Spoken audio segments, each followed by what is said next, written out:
A pleasant Tuesday morning to everyone. Before we start, may I request the Zoom participants to give us a quick thumbs up just to be certain that you can hear me loud and clear. Recording in progress.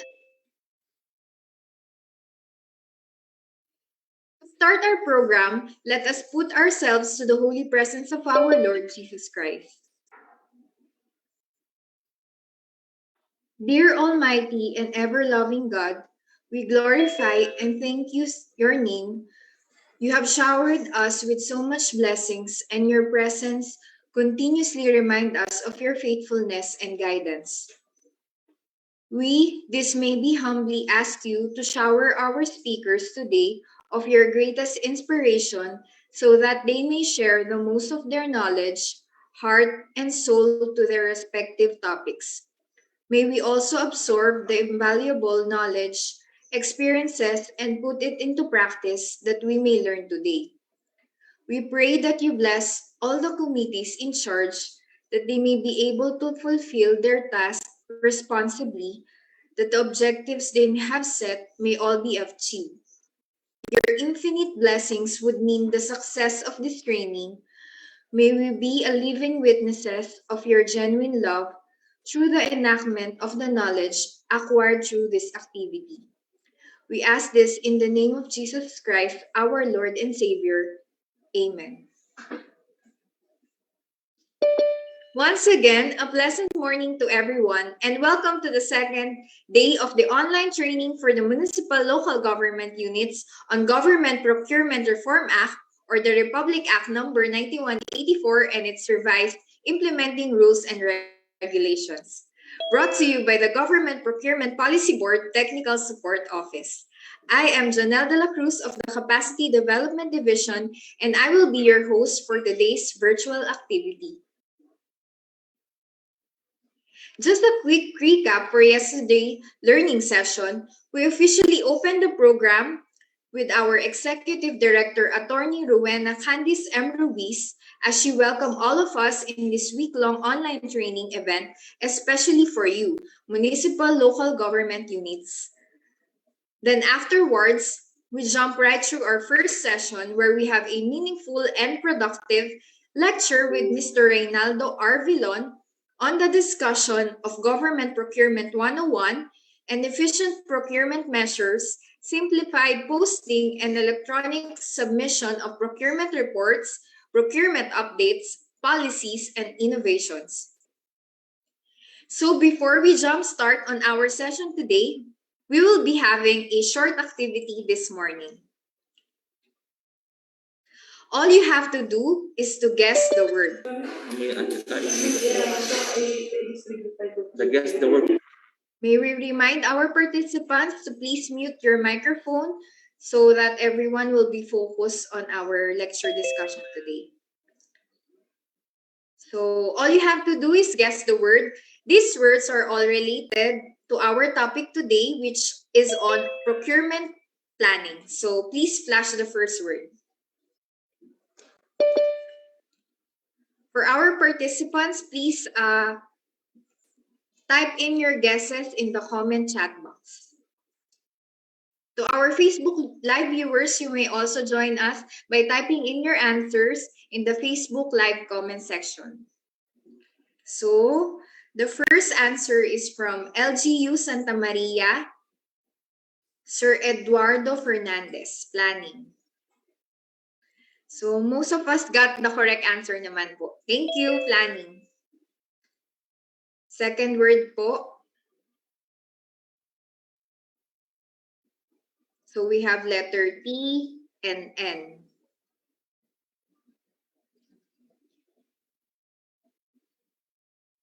Please type in your answer po. So those who can guess the word. Ayun. Parang medyo nahihirapan po yung mga participants natin.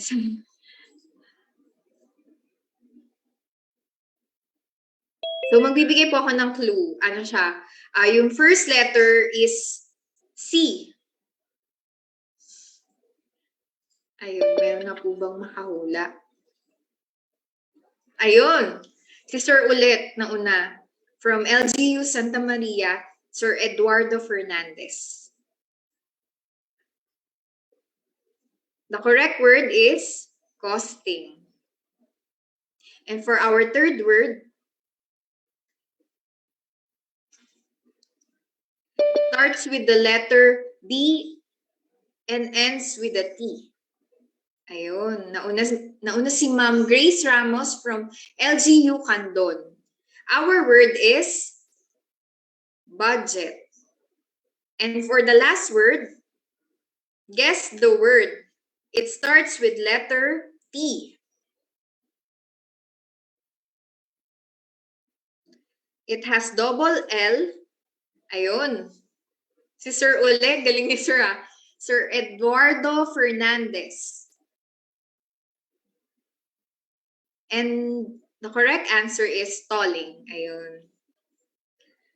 And that's it. I hope all of us had a stretch, good stretch in mind.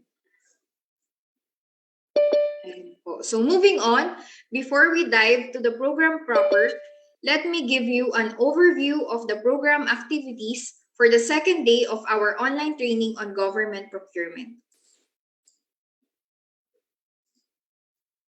So for today's activity, I'm particularly excited because we will be tackling about the procurement planning and budget linkage, including early procurement activities. Further, to make our discussion even more exciting, I would like to remind participants that we shall be conducting series of knowledge check throughout the discussion, wherein our Zoom participants shall answer questions through poll, which shall be flashed later in your screens. So we have a jam-packed session ahead of us, so please make sure to bring your A game starting now until the end of our activity. And we look forward to everyone to learn a lot from this online training program. As promised, before we proceed to our program, we will be giving 2 special tokens again for today. So to our 2 early bird participants who first enter the waiting room almost an hour before our program.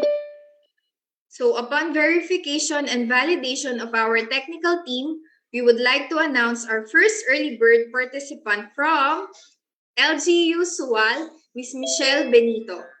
Yeah. Congratulations, ma'am. And our second early bird is from LGU Candon, Ms. Grace Ramos. Congratulations po. Our events secretariat shall coordinate with you on how you may claim your special tokens. We would like to remind again our Zoom participants to please register to the online training management system of the GPPB TSO by visiting the link and using the control number emailed to you by our event secretariat. Again, we would also like to remind you to please accomplish the participant's daily attendance sheet through Google Forms by visiting the link shared to you by our event secretariat in our Zoom chat box. Rest assured that all information gathered for this online training shall be treated with utmost confidentiality, consistent with the provisions of the Data Privacy Act.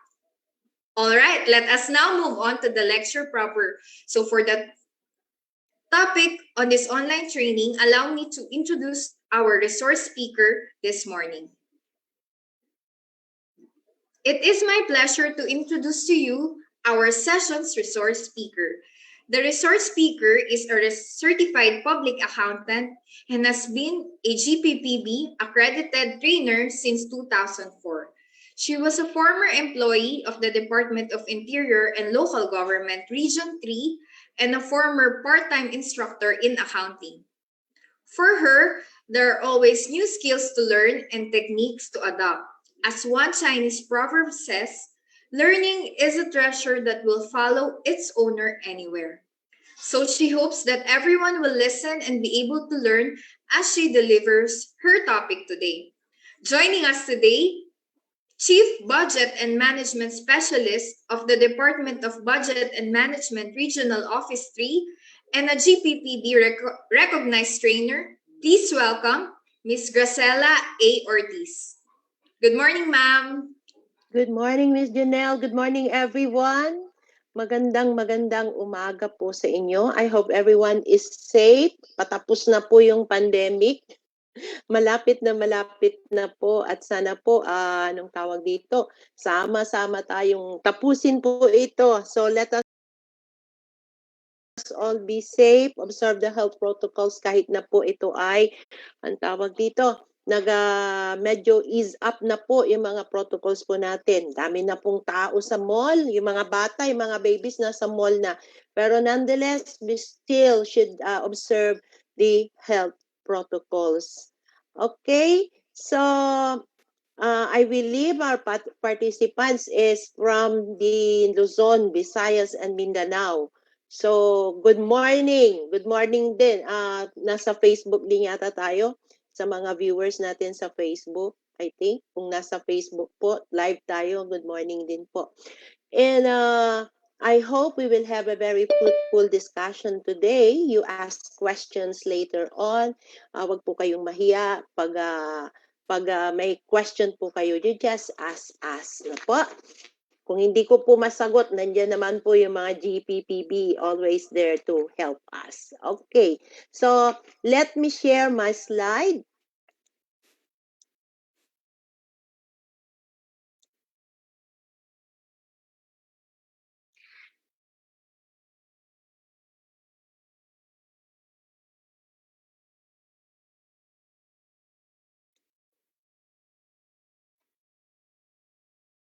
Okay, again, my topic is about procurement planning. And this morning, this would be the outline of my presentation. Okay, so we will be discussing all of that today. And the module objective of this is, by the end of the module, participants should be able to apply and incorporate the fundamentals of procurement planning, understand the basic principles of market research, and identify relevant procurement policies with proper budget allocation within the given timeline. Sana po, no, ma-achieve po natin yung ating pong objective for today. Okay, so let us first define ano ba ang procurement. O kahapon na-define na po siguro ito. Alam na alam nyo na rin po ito. Ano po? So, ang procurement, it's not only kung naisip mo na bumili-bili ka. Or kung may sale, if there's sale, lalo na po ngayon, Christmas na at alam ng mga malls natin na tayo ay nag-bonus. So, everything is for sale. Sale po yan. Magaganda po yung bargain na inaano po nila ngayon. But, before we go into that, please, think first. Because procurement is actually a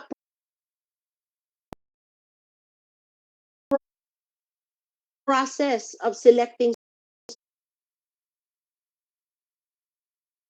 services from a supplier who fits best the need. So it is actually bibili ka because you need it. It's not because it is sale at maganda and you want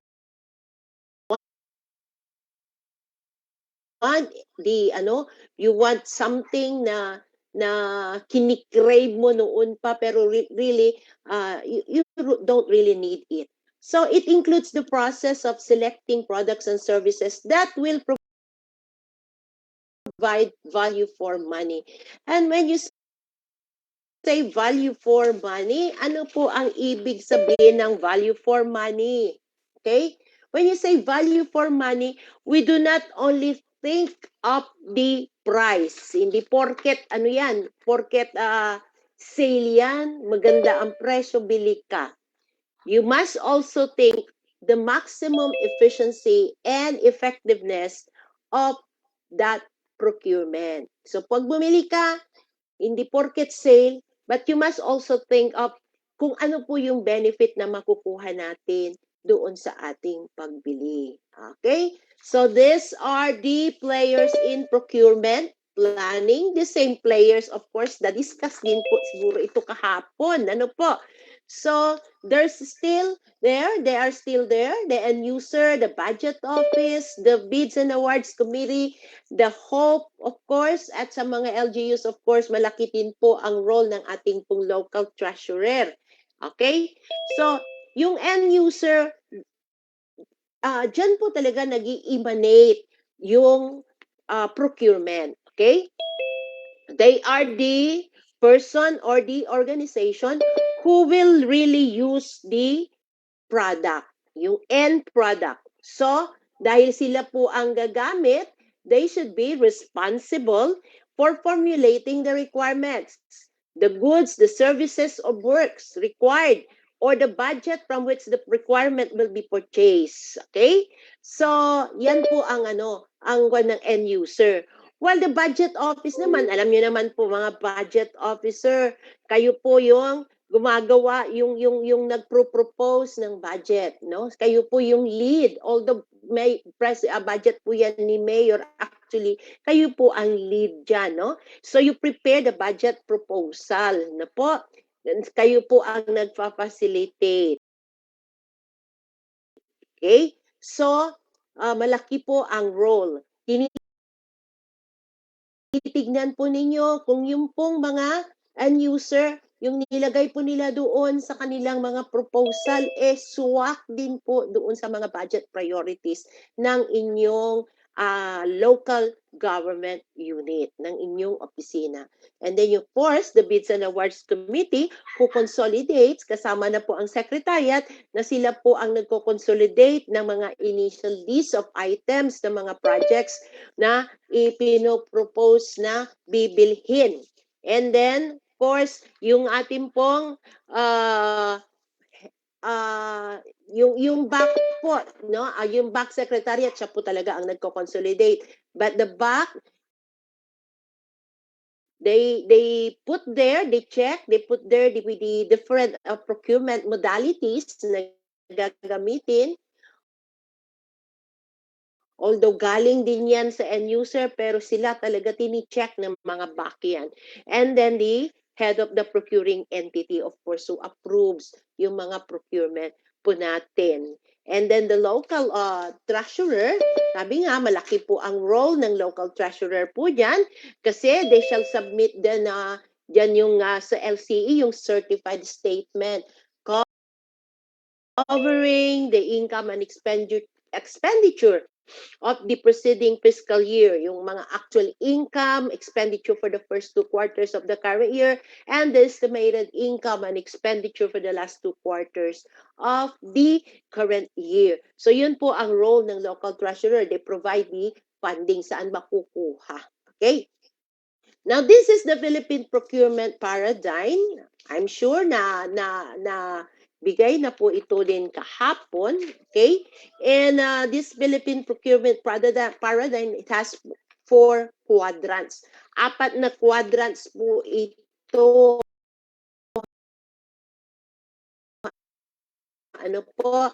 And you consider the first quadrant, yung pong anong tawag dito, leftmost, no? Yung leftmost at nasa bottom, identify the cost, so that is doing cost benefit analysis, feasibility study, market study, and of course the crafting of your project procurement management plan.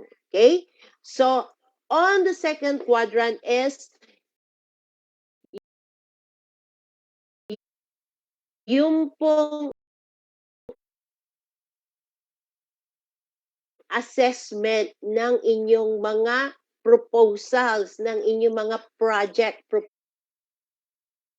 proposals. Okay? So that is on the second quadrant, there is that review of the feasibility and or market studies. Yung mga CBA po ninyo, nire-review po dyan.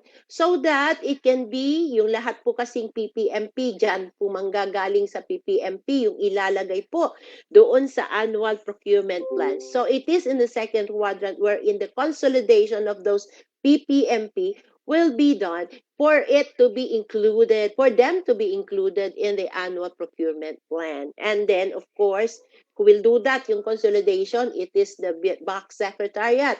And then, nire-review po yan ng ating mga bids and awards committee for them to decide anong mga procurement method ang gagamitin. And then, pupunta po yan saan? Sa ating pong head of the procuring entity. And then, determining the readiness.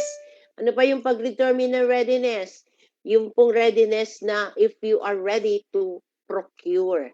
No? If you are ready to procure, ibig sabihin yan, kung infra yan, shovel ready yan. Meron na po siyang mga what I call this, pag infra, shovel ready na. Meron na siyang right of way, meron na siyang iba-ibang mga tests na ginawa para po ang inyong infrastructure project ay magiging successful. So that is determining readiness. That is on the second quadrant. And then on the third quadrant, after determining na ready na siyang mag-procure, then back, papasok dyan yung role ng back and the back secretariat and the TWG.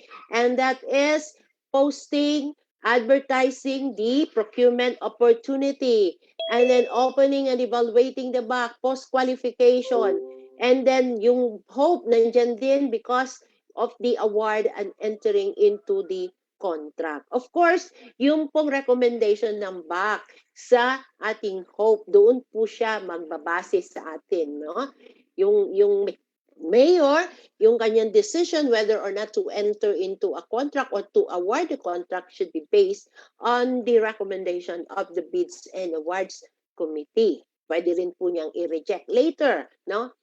Di-discuss po natin yung mga yan. Pero more ito sa process later doon sa ating mga procurement methods. Okay? And then the fourth quadrant, pag na-post na po yan at na-award and to enter into a contract, then you implement it. Okay? So, pasok dyan ng management who will oversee the implementation, who will inspect and accept the deliveries and release payment. Iba na po yan. Hindi na po yan back ang papasok dyan, kundi na po ang ating pong sa management na, ang accountant, ang buyer, etc. Okay, as you can see, the first two quadrants, 1 and 2, is determining the needs, and then papunta sa third and fourth quadrant, and then you will see now that the needs were satisfied. Of course, may mga measure po tayo dyan kung satisfied nga po yung pong ating mga end user sa ating pong, what do you call this, procurement project. Okay. On the next slide, these are the primary causes of delays and failure of bidding based on the agency procurement compliance and performance indicator. Ito po yung APCPI. So yung APCPI, ina-undergo po yan ng mga ahensya para makita po nila how healthy yung kanilang procurement system. No? It is a self-assessment tool actually. So may mga nire-require din po yan sa mga national government agencies for the PBB, performance-based bonus. Okay? Kayo rin, nire-require din po yan. It is a self-assessment tool. So ito po, ang confirmation, ang nakikita nyo po dito sa screen, actually this is a donut pie chart. Donut pie chart. Donut pie chart. Suddenly, I'm craving for donuts. Sarap sa kape. No? Ito po, result po yan, mga confirmation result of participating agencies. At inalam po kung ano po yung mga causes ng delays and failures of bidding. Alam niyo po, very important po yan dahil po, kumbaga, makikita, pag nadidelay po ang bidding, hindi po tayo nakakapag-implement. So we will not be able to deliver our services to our constituents, sa ating mga sa public, no po, sa ating pong mga lalo na sa inyo po sa mga LGUs, we will not be able to deliver our public services, no, sa mga constituent natin. Okay, so on the chart, on this chart, makikita niyo po na 50% of the causes of the delays and failures of bidding is attributed to poor planning. So makita mo dyan, 22% is because the end users daw are late in the submission of the purchase request. Bakit po kaya late? Ano po kaya ang dahilan? Bakit po late mag-submit na lang po ng purchase request? Okay, I think ano yan, you should be analyzing this. No, mahirap po kasi na galing po sa end user, mamanggaling na nga yung purchase request na di-delay pa, no?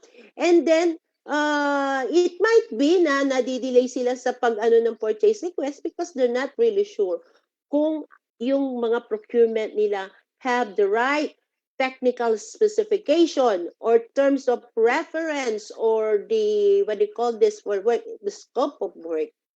So it might be that, no? There are problems on technical specification in terms of preference. In fact, 17% ng mga respondents, not respondents, o ng result ng APCP ay nakita na yung result ng failures of bidding is attributed to problems on technical specs in terms of preference, as well as yung poor cost estimates. Okay? So, ito po, itong dalawang to, project costing as well as the specifications writing, medyo mapapasadahan po natin yan mamaya during my lecture. So, it's only actually an overview later, no? Sa pasadahan po natin ang project costing as well as the specification writing. Okay, let's go to the other half. Yung other half naman po, na divide into several segments. Makita niyo po na ang bulk ng other half is 22% daw o 50% is attributed to the low number of bidders. Wala pong nagbibid. Why walang nagbibid? O mababa ang number. Ang turnout po ng ating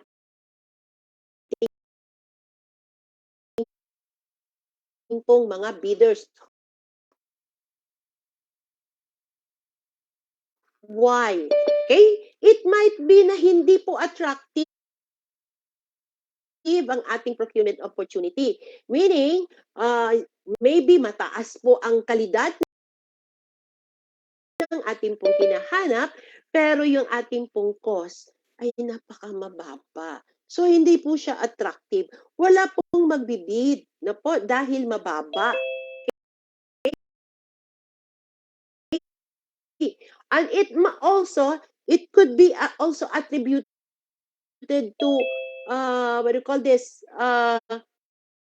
hindi po, aside from hindi attractive yung bidder natin, o kaya mali ang ating pagkaka-craft ng ating mga technical specification in such a way na konti po ang nakakapag-participate.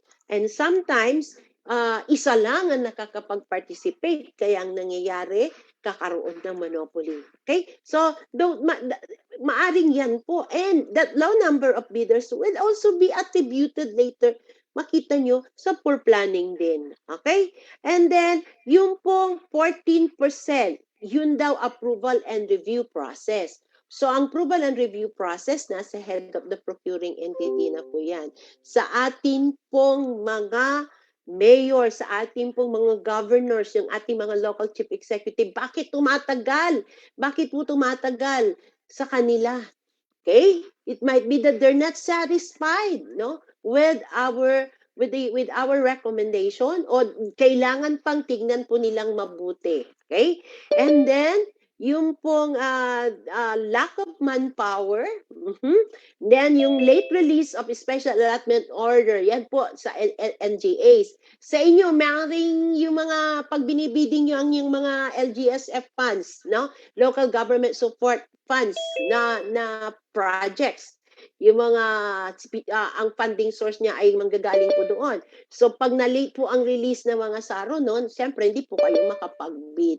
Okay? So these are the reasons or the causes of the delays and failures of bidding base po sa APCPI confirmation results of the participating agencies. Okay? So, with that, makikita mo talaga na merong challenge in procurement because 50% of the failure bidding is attributed to poor planning. Okay? And planning is on the first and the second quadrant. So sa procurement planning dapat tutukan po natin. Okay? Tutukan po natin so that hindi po ma-delay ang ating pong mga projects. Okay. Now, what is procurement planning? Procurement planning is actually knowing what to buy. Ano po yung bibilhin natin? Okay? Goods ba? Infrastructure po ba? Or consulting services? Okay. Sometimes, medyo malabo minsan, no? Inilagay nating infra, pero actually goods po yung project. So, we must know that. And then, how many do you need? So, yan po, how many? Yung quantity, yung items. So, in this, dapat alam nyo po, no, na may inventory po kayo ng inyong mga ng mga resources ninyo sa inyong mga opisina. Okay? Para you will know how many, yung quantity nyo po. Ano po ba yung pinakamagandang optimum quantity na ating pong makukuha, no, o magagawin. And then, you also need to look at the details of your procurement. Ano po ba yung technical specifications when it comes to goods? Pag ito ay infra, ano po yung scope of work? At pag ito ay consultancy services, ano po yung terms of reference? And then, yung project costing, syempre, must know that. Ano po yung cost nun? So, dito papasok yung pag-crack po natin ng ABC, yung approved budget for the contract. Of course, itong ABC na to, kasama yung mga projects nyo po, let me remind you, dapat lahat ng projects. Bukod sa nasa inyong annual procurement plan, yung pong karga din ng inyong annual procurement plan should also be in the annual investment program. Na-slice po yan ng inyong LDIP, yung Local Development Investment Plan. Di ba? And then you also look at the timelines. Ano yung timelines ninyo?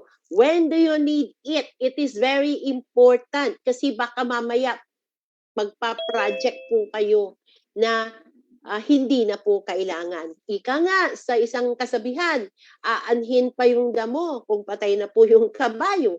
So, you must know your timelines, yung timing, yung milestones. How long will it take you to undertake the procurement project para po yung pagbili ng inyong ng procurement project na yan, yung procurement project na yan ma-implement on time. How long will it take you to bid it, to procure it, diba? And then yung source. So, yung source nyo, these are your procurement modalities. Hindi po yung galing abroad. Hindi po yung galing locally or something. These are your procurement modalities, yung sourcing.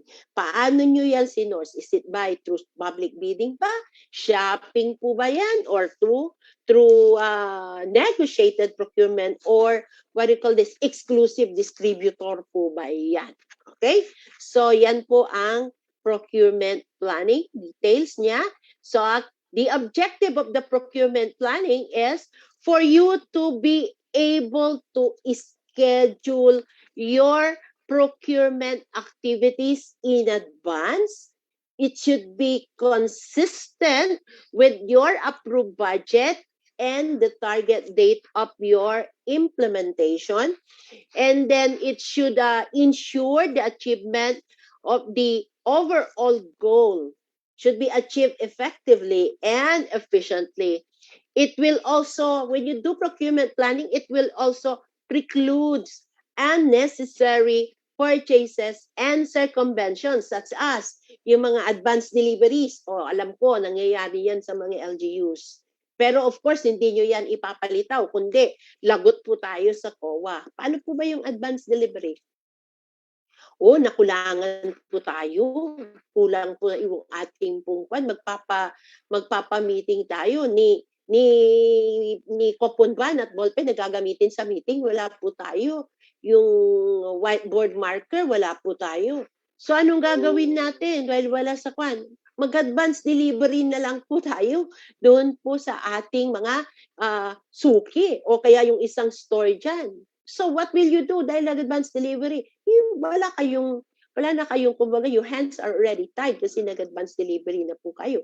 Pag ito po ay inyong gagawin na yung papers, palilitawin nyo na po na siya po ang nanalo. So when you do procurement planning or you will able to plan in advance yung mga activities po ninyo, yung mga kailangan ninyo, then you would be avoiding all of this. Yung advanced delivery, yung suki system, yung mga unwarranted resort to alternative methods of procurement. So when you do that, you will be able to achieve yung value for money.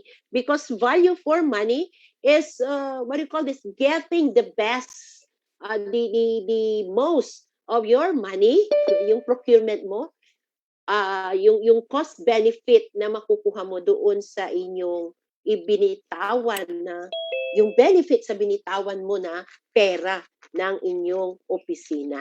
Okay? So value for money, maganda ang quality ng nakuha mo sa pera na binitawan mo.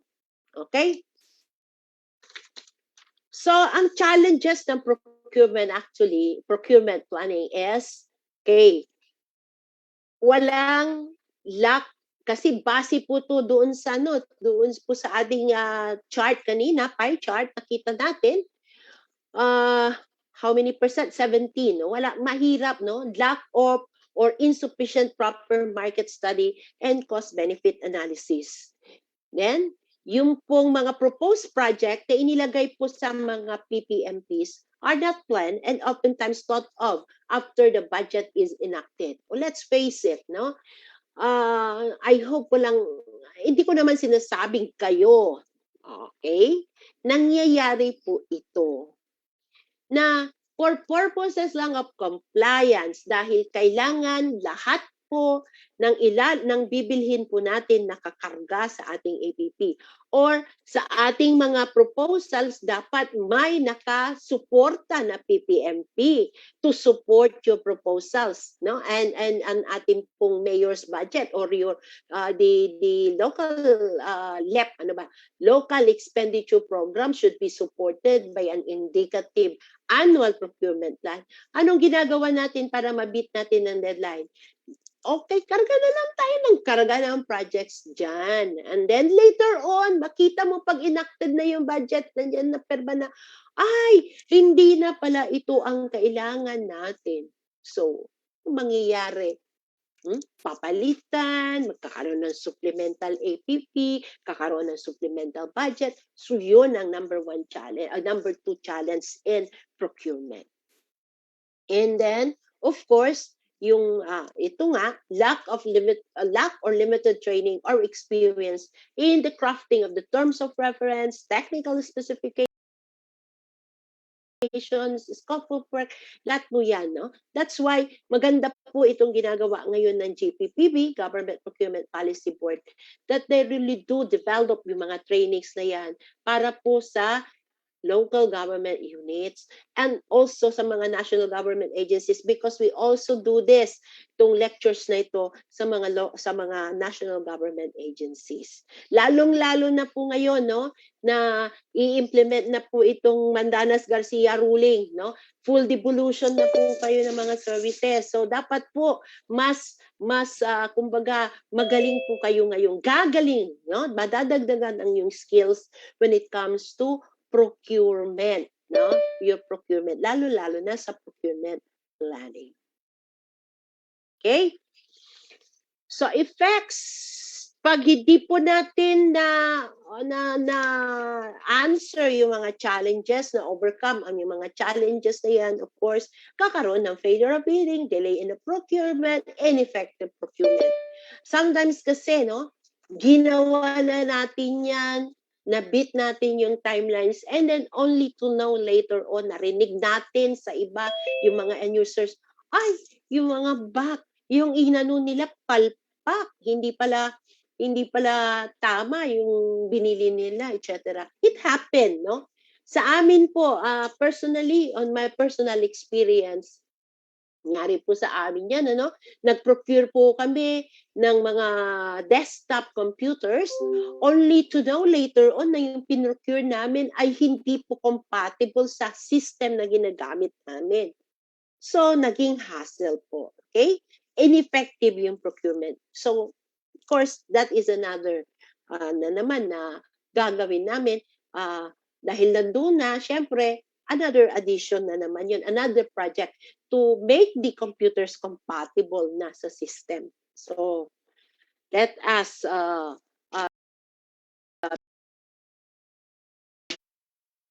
be wary of that. Okay. So, ito po. Meron pong nilagay dito, no? Yung pong this is for better procurement management, there is this golden circle taken from ito yung source po niya. Start from CNET. Okay? Start with why, how great leaders inspire everyone to take action. Okay? Yung pong outer circle is the what, na sinasabi niya what, ano po yun. Every organization on the planet knows what they do, and these are the products they sell or the services they offer. So, yun ang tignan po natin, no? Ano po yung product na binibenta nila, ano po yung mga services na ino-offer nila. Then the second innermost is yung sa pinakagitna is the how. Yung some organization, kasi yung una every, ito namang isa, some organizations know how they do it. So these are the things that make them special or set them apart from their connection. Alam nila kung paano ginawa, no? At yun ang tingnan po natin. No? Lalong-lalo na kung alam mo kung paano ginawa, they will make good with their services or with the product that they offer. And of course, yung pinaka-objective yan, yung why, yun yung pinaka-innermost circle na why, yung magiging mas malalim na po yung objective dito. Very few organizations know why they do what they do. Yung talagang committed po sila. Ito yung product na binibenta ko because ito ang pagkagawa. Alam ko ang objective ko dito is to sell my product, no? Yung quality ng product ko ang ino-offer ko. So it's not about making money, no? Kundi yung resulta ng aking produkto. Yung purpose bakit ginawa itong produkto na ito. The cause, the belief. It is the very reason na dapat ang isang organization ay mag-exist. Okay? So, yan po yung golden circle for better procurement management. Okay? And I guess, i-check po natin kung nandyan pa po ang atin pong mga participants. Yes, by ma'am. doing this knowledge check. Ma'am Janelle, please. Opo. At this point po, we will be having our first knowledge check. So may we ask our participants to select their answers via the Zoom polling feature. Our question is, procurement planning is the process of identifying which project needs can be best met by procuring products and services within the project organization? Is it A, true, or B, false? So please key in your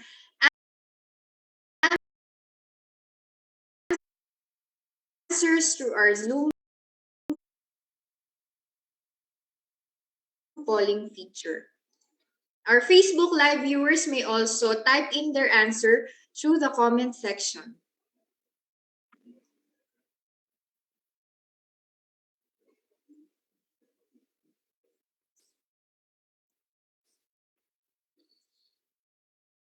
So we will be closing the Zoom poll feature po in 10, 9, 8, 7, 6, 5, 4, 3, 2, and 1. So ma'am, 100% of the participants answered true. Tama po ba ma'am?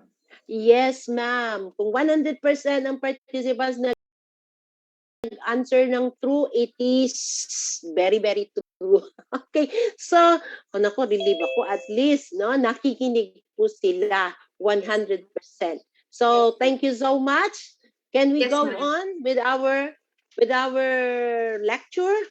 We have Okay. 81 flights remaining po ma'am. Thank you. Thank you so much, Miss Janelle. So, the next topic is about procurement. Again, nasa procurement planning pa po tayo. Pero we will link procurement planning with the budget. Okay? Procurement planning and budget linkage. Okay. So, pursuant to Section 7.1 of the Implementing Rules and Regulation of the IRR of Republic Act 9184 or yung Government Procurement Reform Act. So meron po tayong 2016 na revised IRR na po. All procurement shall be within the approved budget of the procuring entity and should be meticulously and judiciously planned by the procuring entity. And consistent with the government procurement measure, it should be rather consistent with the government procurement fiscal measure that only those considered crucial to the efficient discharge of government functions. So ang ilalagay mo lang doon as those required for the day-to-day operations and in pursuit of the principal mandate of the procuring entity concerned, and that the APP shall include provisions for the foreseeable emergencies based on historical records. So, dapat alam nyo rin po na po, kayo po dahil taon-taon gumagawa po tayo ng annual procurement plan. Dapat yung mga nalalagay doon, makikita mo yung parating nandoon. Parating nating nakikita yung mga foreseeable emergencies based on historical records. Okay? Now, under section 7.2, as I've said, please be guided with this. Section 7.2, no procurement shall be undertaken unless it is in accordance with the approved annual procurement plan of the agency. Ito, paulit-ulit po namin sinasabi ito, COAble po ito. Ibig sabihin, pag hindi po na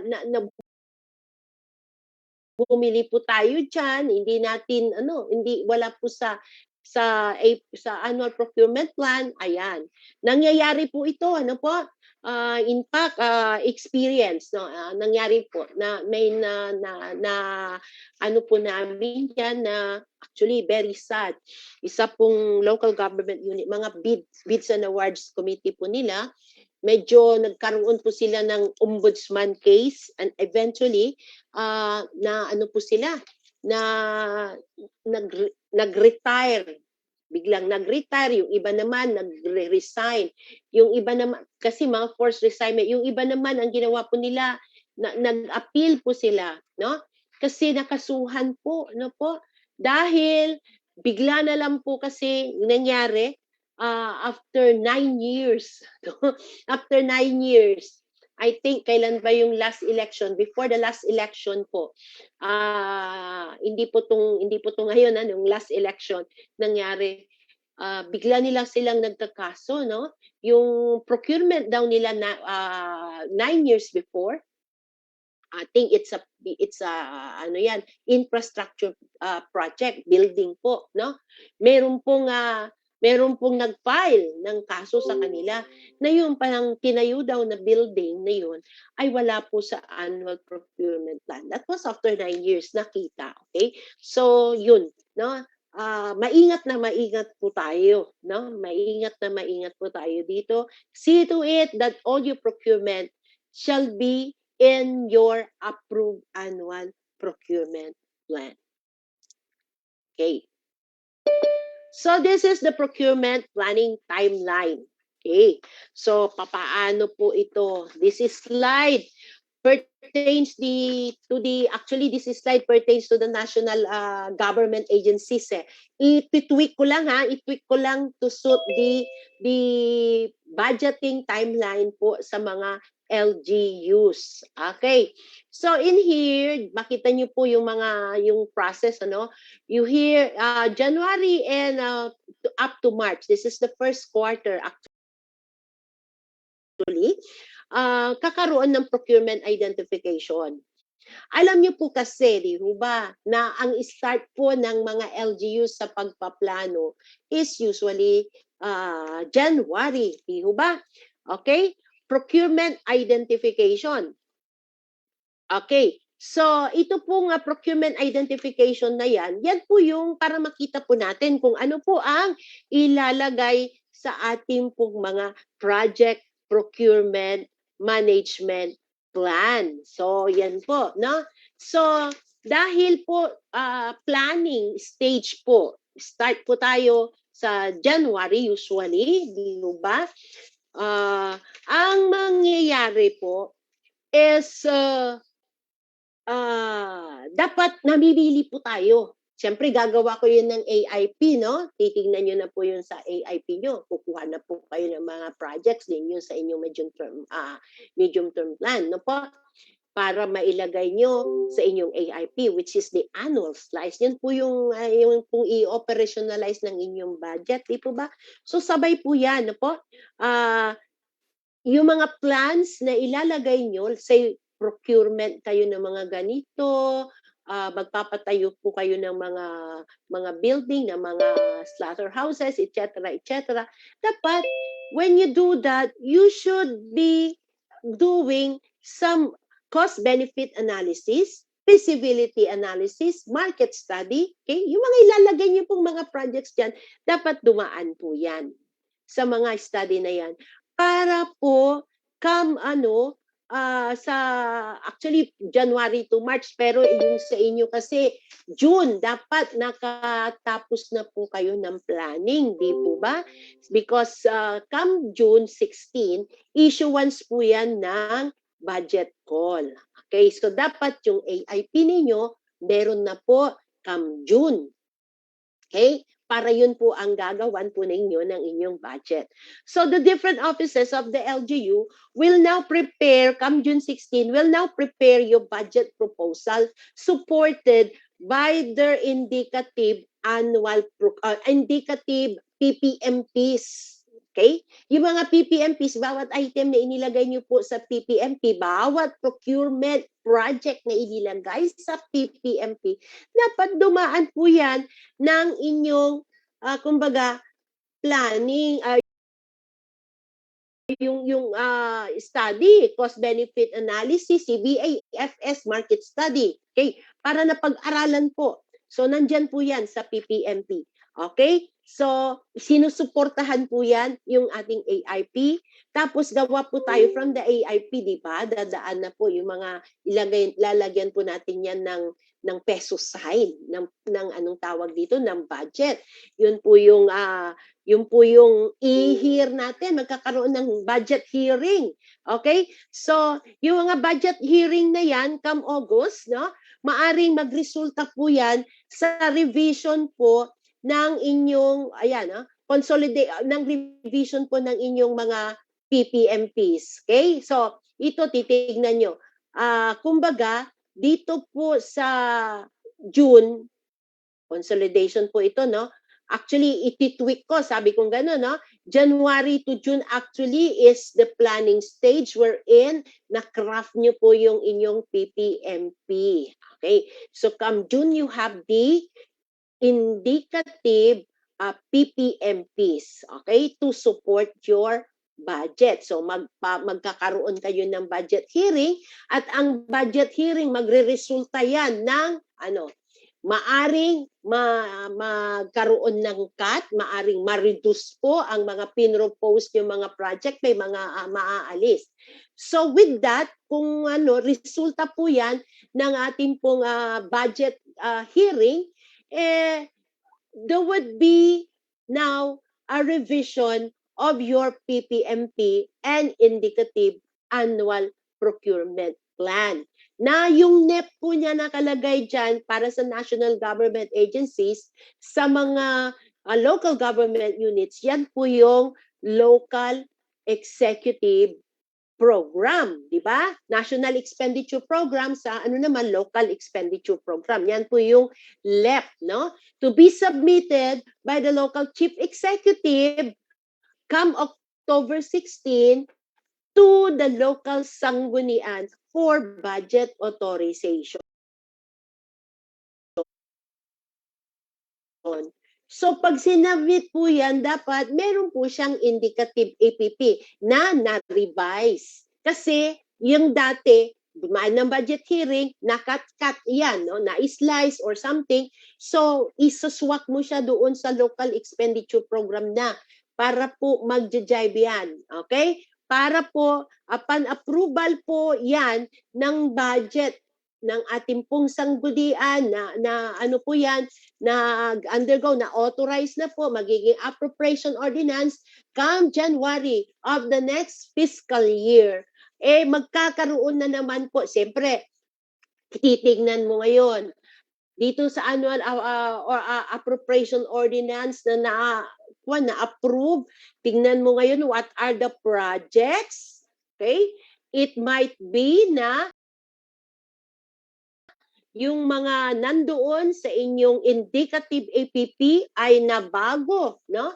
Nabago doon sa appropriation ordinance. So magkakaroon na naman po yan ng revision of the PPMP as well as the indicative annual procurement plan.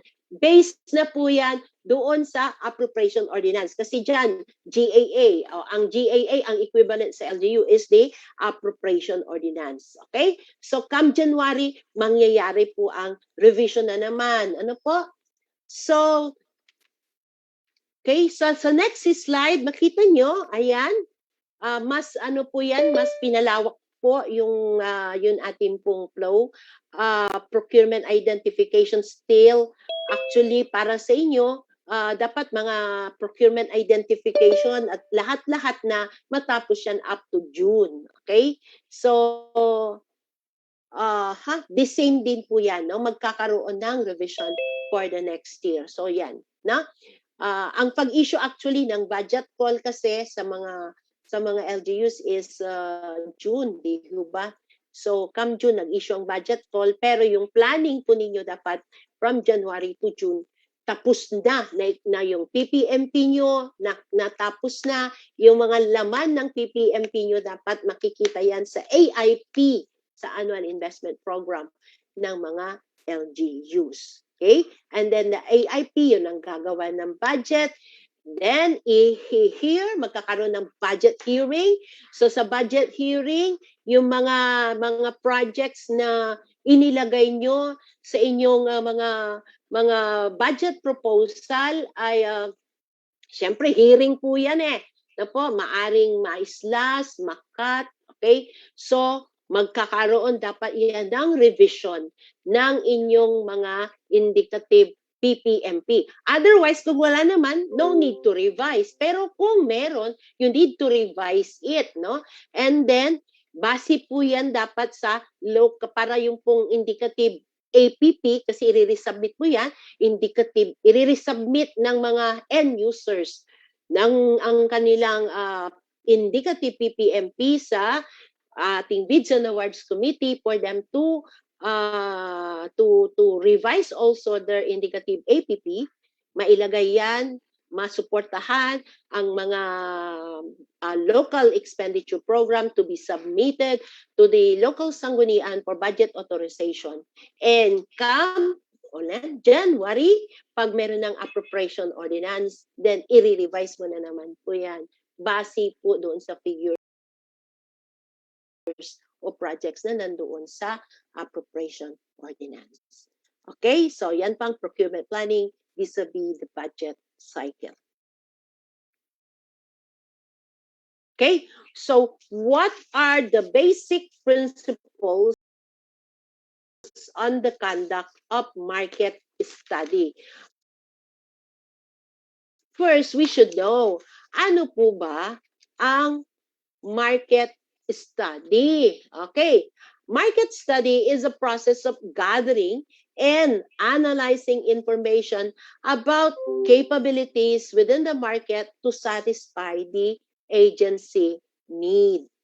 So, ang market study, interchangeably used yan sa market analysis, market assessment, market sounding, market research. Ayan, yan po yun, no? And these are very useful when defining requirements such as pag nagpe-prepare ka ng budget, syempre, di ba, tinitignan mo, yan yung PPMP, no?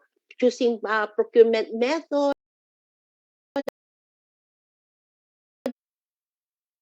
planning and scheduling the procurement of goods and services and works, pag-evaluate mo ng mga bids o proposal, and sometimes, yung pag nagja-justify ka ng mga contract amendments, okay, ginagawa po natin itong market study. We go back to this study, even though nagkaroon ka na during the preparation of your PPMPs, pag ginagawa mo ang mga yan, yung mga evaluation, contract amendments, kung maingat ka, we go back to the market study. And the extent of the market study is dependent on and determined by the degree of complexity and monetary value of the requirement. So, ibig sabihin yan, if your project is costs a lot of money, syempre, kailangan pag-aralan mong mabuti. Hindi ka basta-basta maglalagay dyan ng isang proyekto na gagastos ka, pero later on, malaman mo, pumalpak dahil hindi mo nga napag-aralan na mabuti. Okay? Or, depende rin po yan sa complexity ng project. Kung medyo medyo complex po yung proyekto na ilalagay mo, medyo komplikado, komplikado, then kailangan pag-aralan mong mabuti. So, marami pong paraan, no? Marami pong paraan. Ngayon na, very easy na ngayon. Diba? Easy. Dahil marami po tayong sources. So, our market study can be done using the internet or by soliciting information of from these potential buyers or potential suppliers, not buyers, potential suppliers, consultants, service providers. So it could be done in-house or hiring a specialized firm to carry out our study. So the minimum expected result that we could get from market study or market standing are yung pagkapag-identify po tayo ng vendors' capabilities. Makita po natin ang product salience characteristics or best practices, yung pong timelines for delivery implementation para ma-adjust po natin yung ating pong procurement timelines, and then yung pag-summarize it, okay? And we will be able to know also yung price trends para po sa ating project costing. Kita natin, ano na ba, magkano na ba ang cost ng project na ito sa market? Makikita mo. Para po yung ABC mo, ma-adjust mo rin. Magawa mo na mabuti ang iyong ABC.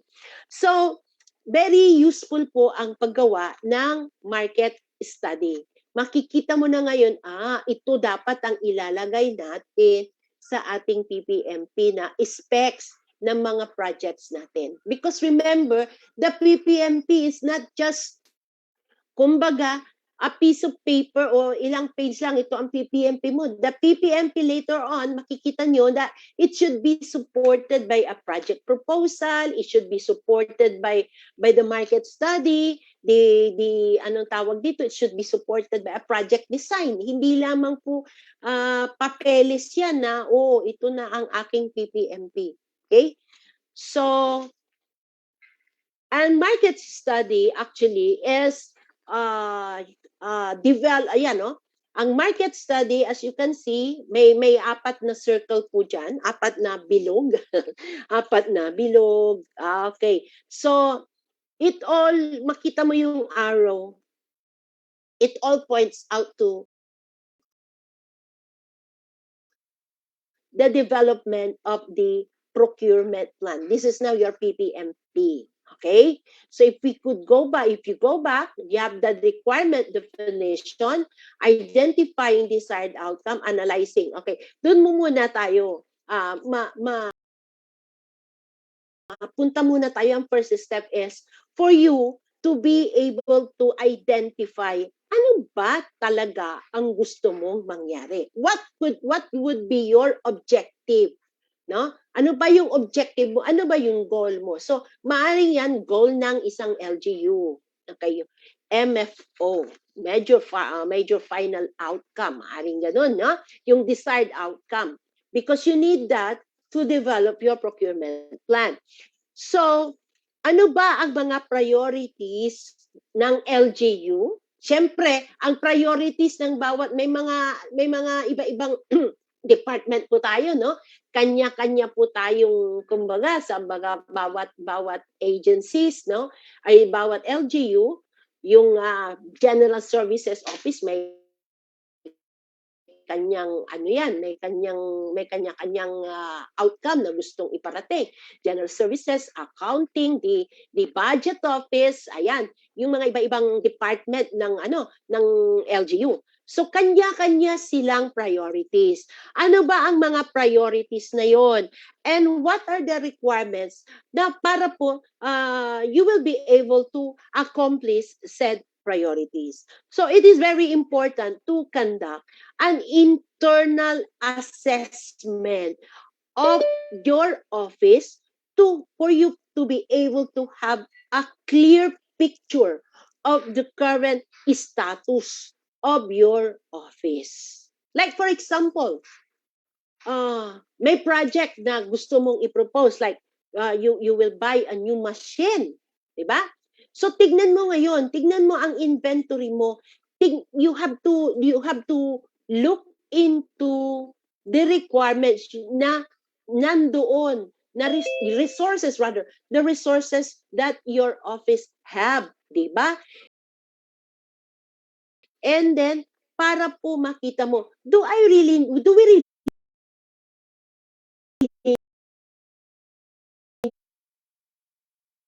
need to procure the machine or just update or upgrade the existing machine? Kasi pwede pa naman. Makakatipid po tayo.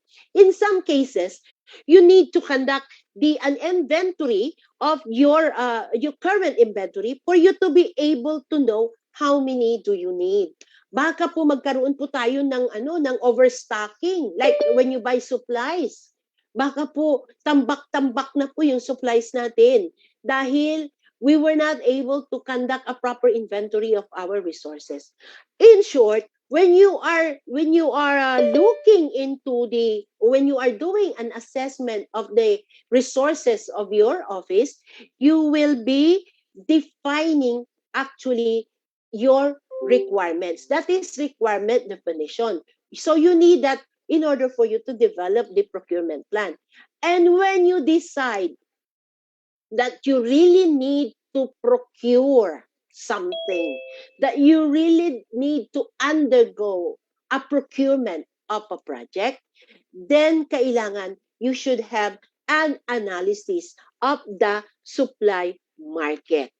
Okay? So kailangan, tignan mo ngayon, ano ba ngayon meron, ito bang requirement namin, masasagot ba yan ng supply market? Okay? So dapat malalaman mo, you should be able to identify and analyze how favorable the supply market is to buyers compared with suppliers, and the probability later on ng tinatawag natin na supply market failure. Ibig sabihin, yung inilagay mo doon sa iyong PPMP ay hindi mangyayari, hindi ma-implement because there is a failure of supply market. Okay?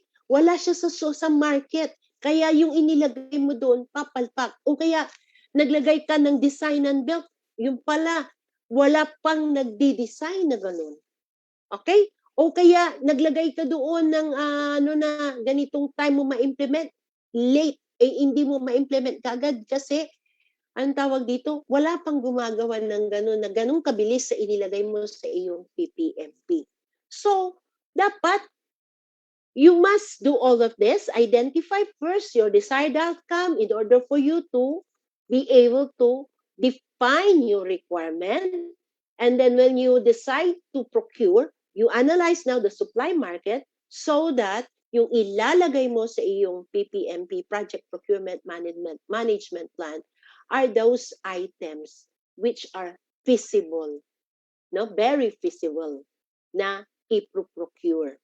And it will eventually help you, no, in your procurement. Magkakaroon po kayo, kumbaga, ma-avoid po natin yung delays in the implementation of our procurement projects. Okay. So we go now to the PPMP, or the Project Procurement Management Plan, PPMP. Okay. So ang PPMP actually is a guide document in the procurement and contract implementation process, as well as a vital reference in procurement monitoring. Okay. So ito po actually, manggagaling po ito sa mga end user unit. They shall prepare the PPMP during the budget preparation. As I've said, no, yung PPMP during budget preparation. Actually, sa NGA is budget preparation, pero sa inyo, actually, yung indicative APP nyo, anong tawag dito, June, or dahil yung po June 16, budget call po yun, no? Magagawa na po kayo ng budget. Ano po kayo, nandyan na po yung inyong PPMP to support the cost estimates in the budget proposals. So the end user or implementing unit, okay, kayo po ang responsible for the preparation of all the documents necessary for the procurement activity, including, but shall not be limited to the technical specification, scope of work, or terms of reference. So yan ang sinasabi ko po sa inyo, no? Na ito po si end user, yan po, hina-highlight ko po. Nakikita niyo po ba yung hina-highlight ko?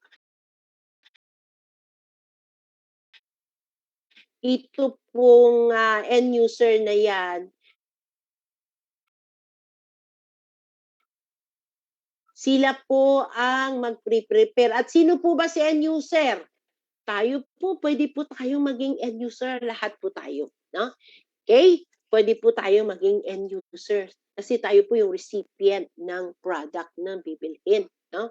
So kung sino po yung end user, siya po yung gagawa ng technical specification, ng scope of work, at saka po ng terms of reference. Okay.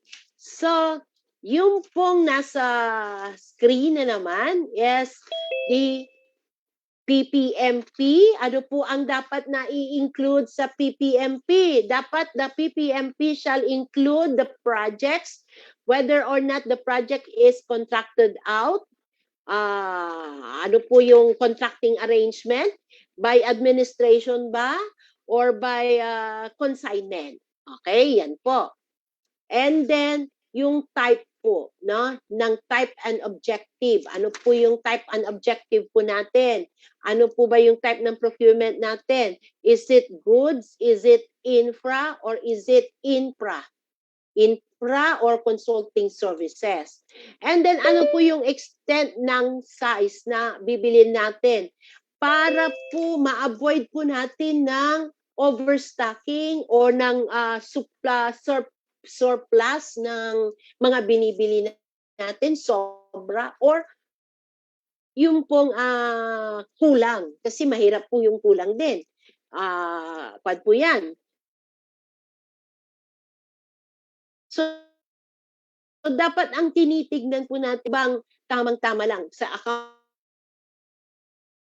accounting nga meron po kaming tinatawag kaming mga accountants yung economic order quantity kasi para po ma-avoid po yung cost ng handling cost at saka carrying cost na sinasabi.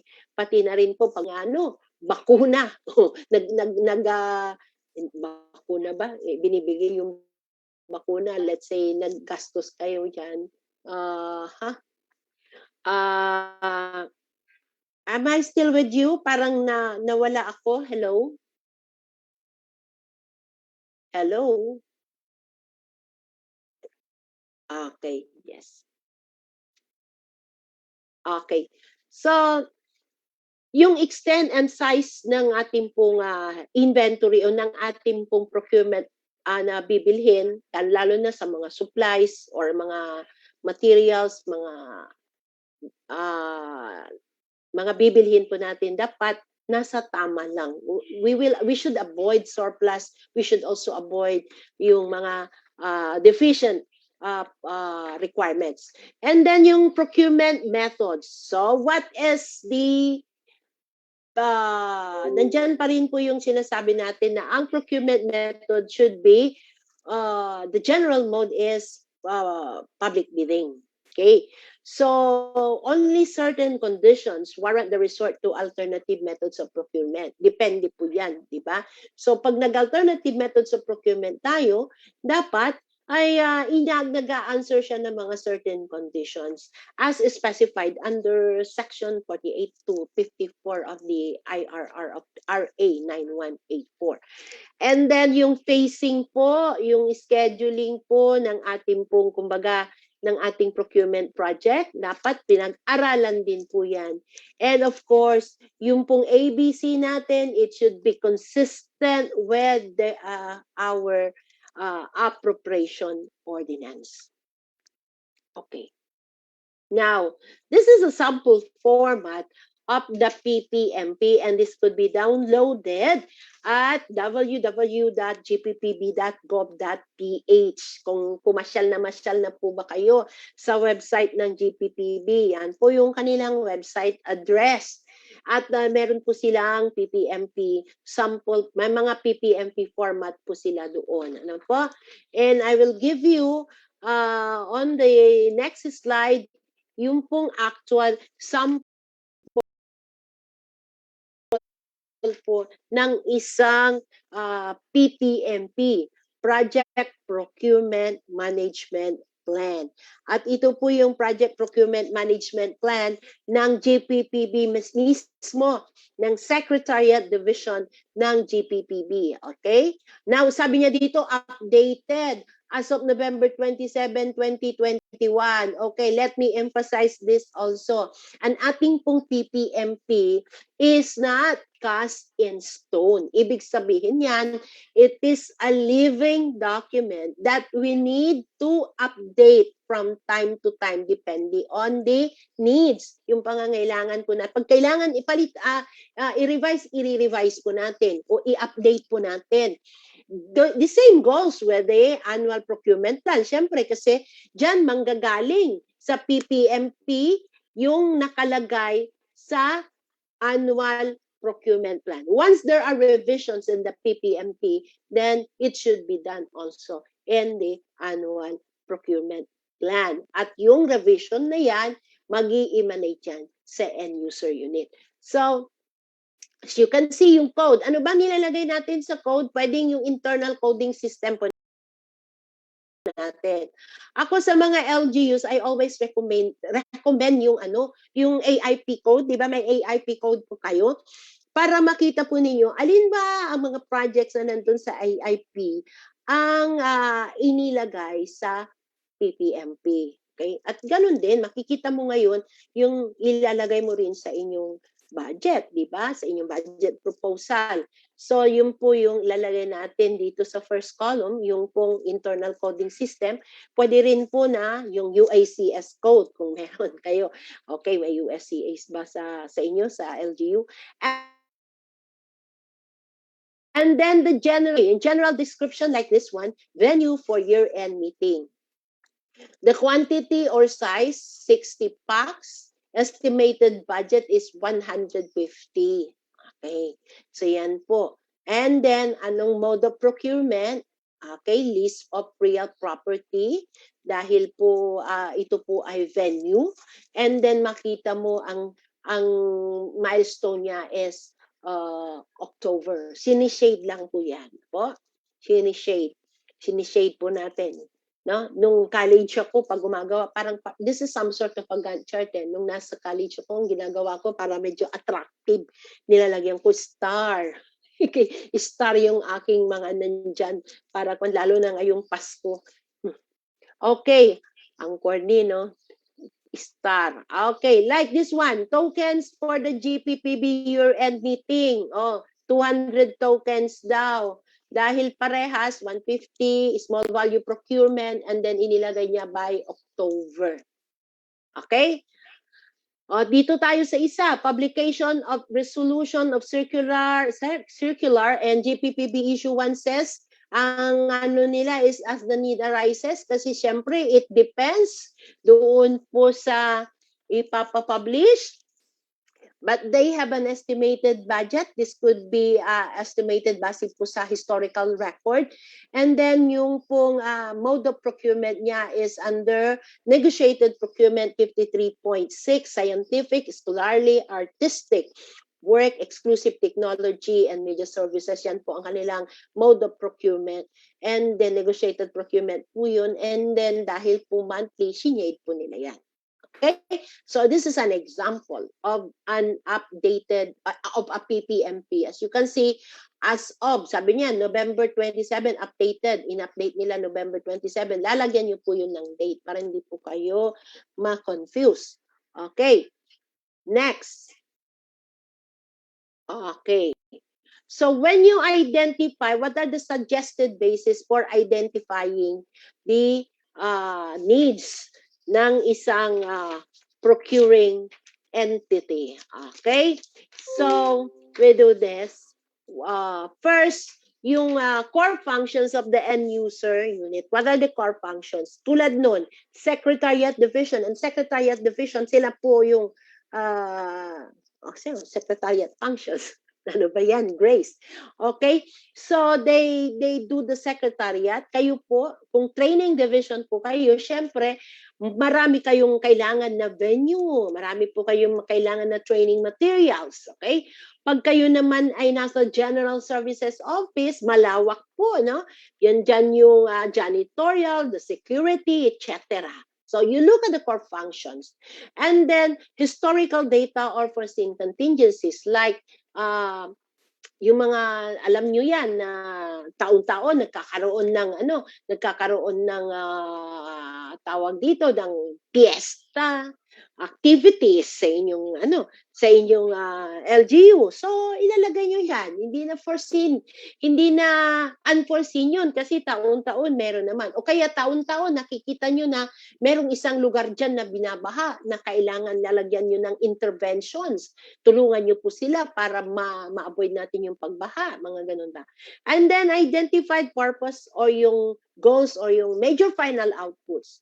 And then also, you look at the procuring entities' strategic plans. Kung minsan kasi, ang isang LGU, nag-strategize sila kung paano nila gawin ang isang project.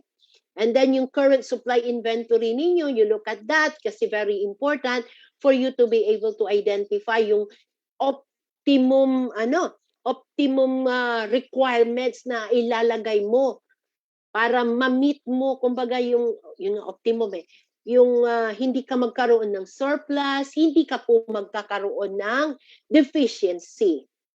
Kasi surplus Marami. So, kung marami kang binili, just like, for example, marami kang binili. So, yung warehousing mo, kailangan, kailangan na present, i-warehouse mo siya. And then, pag nasa warehouse ka, kunyari, ang warehouse mo, mga bigas.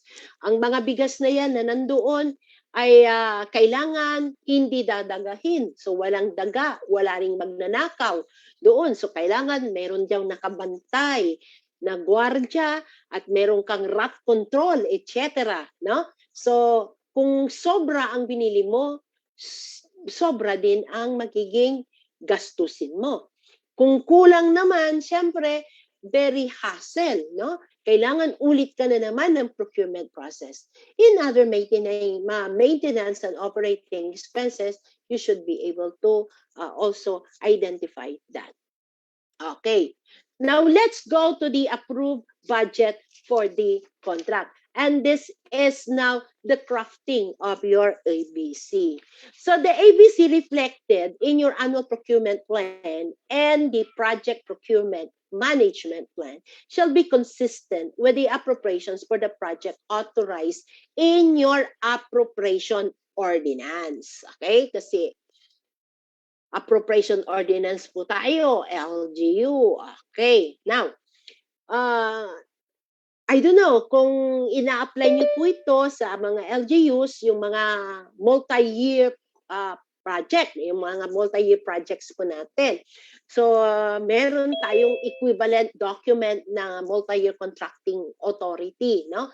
I'm not familiar kung ginagawa niyo na po ito, lalo na mahirap po actually ito kasi kailangan approve yan ng sanggunian. So, dapat yung contract nyo, hindi dapat mag-exceed doon sa term ng inyong mga local sanggunian. So, yan po yung sinasabing equivalent document. Okay? Now, kung may mga foreign funded projects po kayo, the ABC refers to the cost estimate prepared by the procuring entity and approved by the foreign government. Kung meron po kayo, no?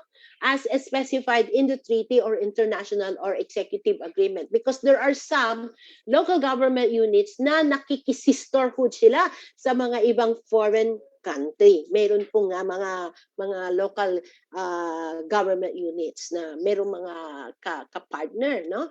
Meron silang maganda ang kanilang rapport sa mga ibang countries. Okay? So, meron po tayong another knowledge check, Ma'am Janelle. We have one knowledge check here. And let's see kung buhay pa po ang aking mga participants. I think I have 71 participants right now all over Luzon, Visayas, and Mindanao. Yes, Ma'am Janelle? We will be having our second knowledge check. So this time, sa polling feature pa rin po tayo sasagot. And the question is, who must consider the different cost components in determining ABC? A, TWG, B, Back Secretariat, C, End User, or D, all of the above? Again, who must consider the different cost components in determining ABC? A, TWG, B, Back Secretariat, C, End User, or D, all of the above?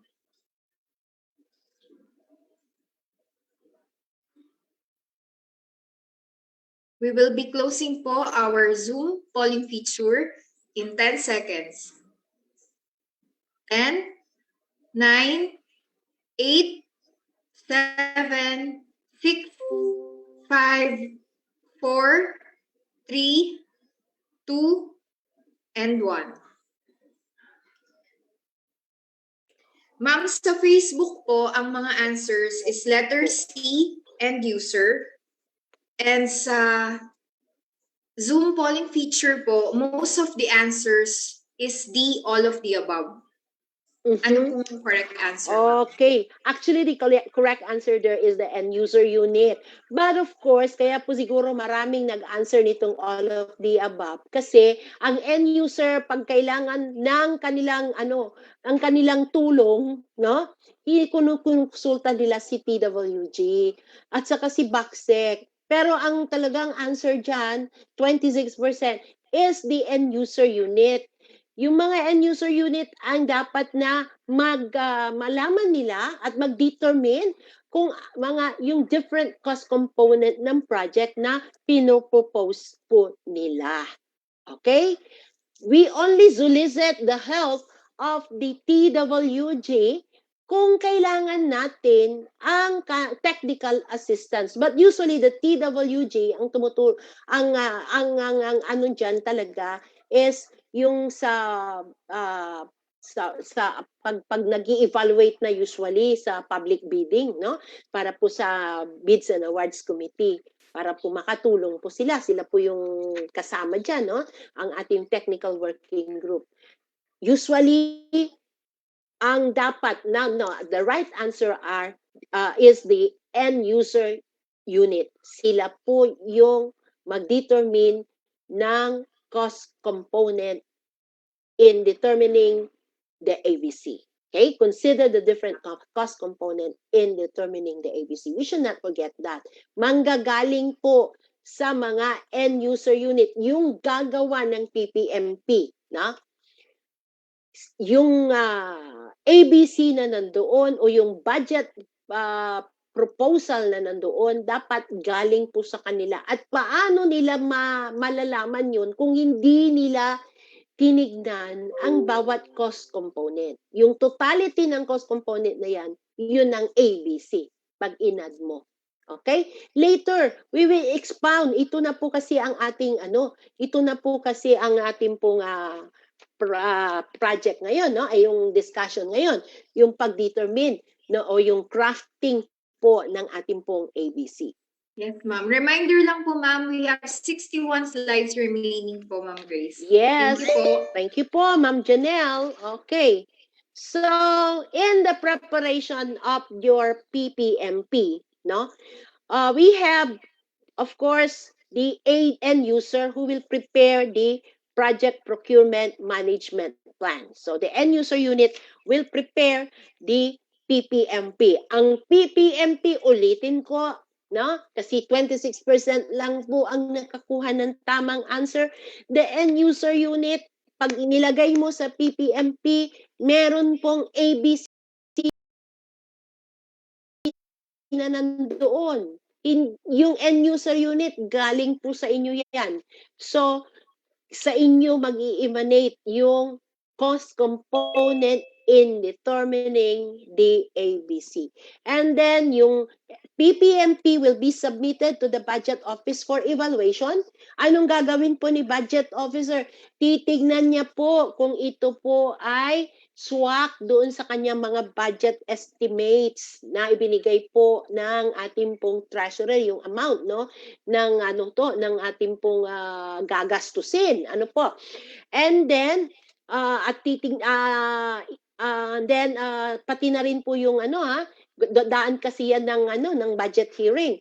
And then isasubmit niya ngayon yung PPMP na dumaan kasama ng budget proposal, no, na dumaan yan ng budget hearing sa back and back secretariat for their consolidation. Okay? And then this will be recommended yung mga modalities niya, procurement modalities by the back, and then yung pong indicative APP as well as the budget proposal will be submitted to the HOPE for their approval. And then eventually, ito po ay isa-submit October 16, diba? Sasubmit po for budget authorization sa ating pong local sanggunian. Okay? In determination of the ABC. Ito po yung sinasabi ko kanina na we will delve more on the crafting of ABC. Ngayon, no? The end user is to conduct market study. So ano na nga ba yung market study? Pwedeng market research, market sounding, ayan, market review. So pag nagkakandak po tayo, tinitignan po natin, no? Kinukonsider po natin yung market price. Of course, we are doing the study ahead. 1 year actually. Kasi ito pong bibilhin natin, yung ginagawa natin ng market study ay i-implement pa lang po natin sa susunod na taon. So we should consider the inflationary factor. Okay? May inflation cost. Meron po, konting dagdag dyan. And of course, the cost of money related to the procurement timetable. So this must all be considered. And in determining the ABC, the end user unit with, ito yung, kaya po siguro na, ano po sila, with the assistance of the TWG when necessary, must consider the different cost component. Hindi po si back secretariat, sa back secretariat po, siya ay nagko-consolidate. Okay? But more sa TWG. But remember, when necessary lang po. They must, kumbaga, ang bida po in the determination of ABC, ang key player po dito is the end user. Okay. So, sa project costing po tayo, project costing, this is a practice of forecasting the cost of completing a project within a defined scope. Okay? So, when you do project costing, tinitignan mo ang mga individual cost elements using established methods and valid data to estimate the future cost of a project of a contract based on what is known today. As I've said, today ka nag-estimate para po sa next year na implementation. So prediction of quantities, the cost and or price of the resources required by the scope of an asset, investment option, activity, or project. Okay. So when you are doing cost estimate, we will be using experience and calculating and forecasting the future of resources, the future cost of resources, methods and management within a scheduled time frame. And this is critical in deciding whether or not to take on a project, or when determining yung scope ng project mo, yung project cost na baseline, no? Kasi kung minsan pag tayo nag-estimate, importante na makita muna natin yung baseline and then dagdag lang tayo ng dagdag dyan later para maka-estimate po tayo. And then ensuring that the projects remain financially feasible and avoid cost overruns. Okay? Okay. Now we go. When are cost estimates being prepared? So nakita na naman po natin si quadrant. Kailan po piniprepare ang mga cost estimates? Okay? So, alam ko, may guess niyo sana, tama, no? Mag-guess kayo. Kailan po tayo nag-prepare ng cost estimates? Siyempre, kanina ko pa ini-emphasize yan eh. Sa first quadrant, yan, cost-benefit analysis, feasibility study, market study. Okay? So, yan po yung diyan tayo ang procurement planning, diyan tayo, diyan natin, anong tawag dito? Ginagawa procurement planning on the first quadrant, determining the needs by doing market study, cost benefit, feasibility study para ikakarga natin yung mga yan, yung mga projects na na-identify natin into your PPMP. Okay?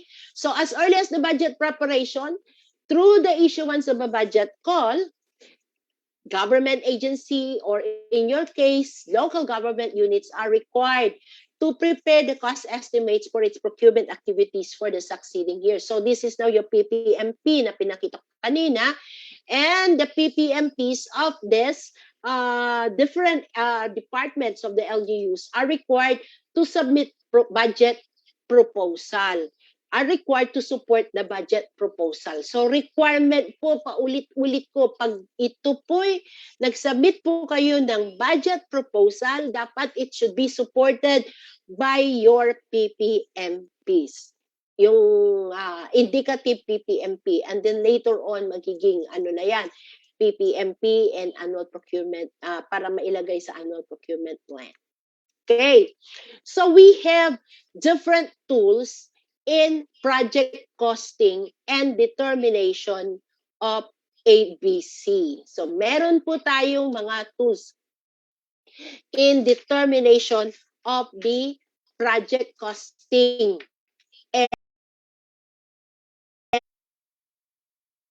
and ABC. Okay. So, i-take up po natin itong pinakauna. Ito po yung analogous estimation. Okay? Wait lang po, no? I don't know kung am I still with you? Nawala po yung isang ano ko.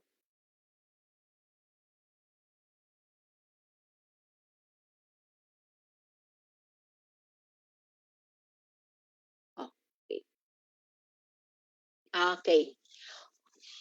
Now, we go to this analogous estimating. At is analogous estimating. Tawag dito top-down estimating or historical costing. Kasi pag tayo po ay gumagawa ng ABC o nagka-crop po tayo ng ABC, ang tinitignan po natin ay yung historical cost.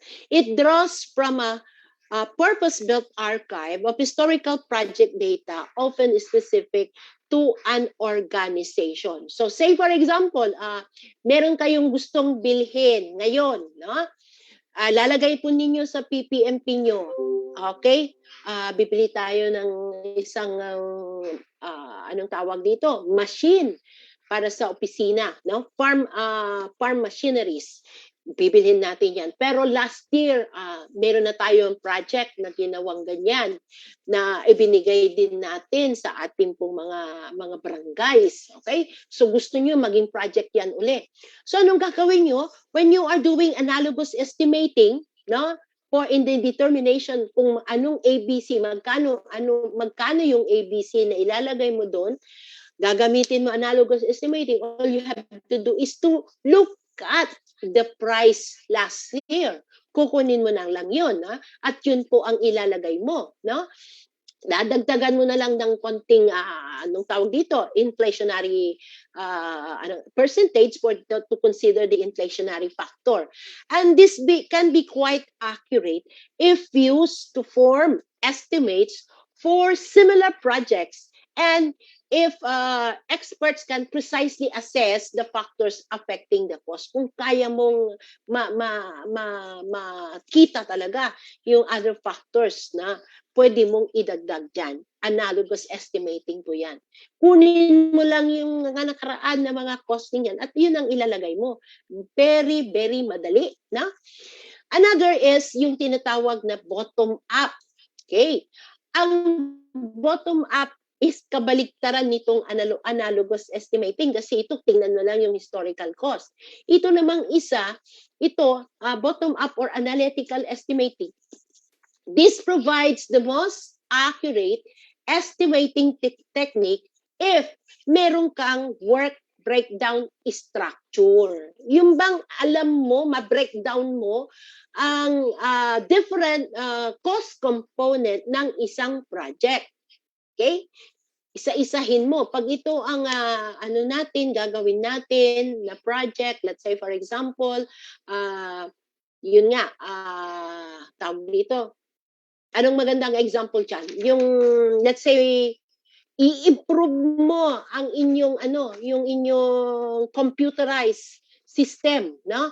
Igagawin mong yung RPT system mo dyan sa inyong office, ililink mo siya, yung RPT system, real property tax system ninyo, ililink mo siya, hindi lang sa isang opisina, kundi complete linkage na, budget, accounting, at saka po sa treasury office. Even sino pa ba yung gumagawa ng mga tax mapping natin dyan, no? Ililink mo siya para po, kumbaga, magiging mas effective po, tataas po ang collection natin sa real property, no? So, ganun ang gagawin mo. Pero before you could do that, no, na i-upgrade mo ang RPT system mo, you have to break down, no? Yung work structures na ginagamit ninyo, up to date ba? Gumagana ba? May mga tao ba na kayang mag-operate? What about the anong tawag yung system mismo? Okay ba yan? O kailangan mag-hire pa ba tayo ng consultant to upgrade it? Mga et cetera, et cetera, et cetera. Isa-isa mong titignan ang component ng isang project. Very complex, but it is most accurate. It can also be time-consuming, especially in large and complex project with numerous work breakdown structure components. Pero okay po siya. Ano po? And then, we have another. Ito pong parametric estimating. So, ang parametric estimating naman, parametric, paano po ba ito? Meron ka dapat ma-establish na baseline. Okay? Meron ka dapat ma-establish na baseline. So, this is a method of estimating the cost of a project or part of a project based on one or more project-based cost factor. So it is also important that you have to know the historical bid data, no? To define yung mga parameters related to the cost of a typical, let's say, typical facility, kunyari, anong tawag dito, gagawa ka ng farm to market road. So kung gagawa ka ng farm to market road, magkano ba ang lane per mile? Magkano ang cost niya per anong tawag dito, per kilometer na ang gagawin mo.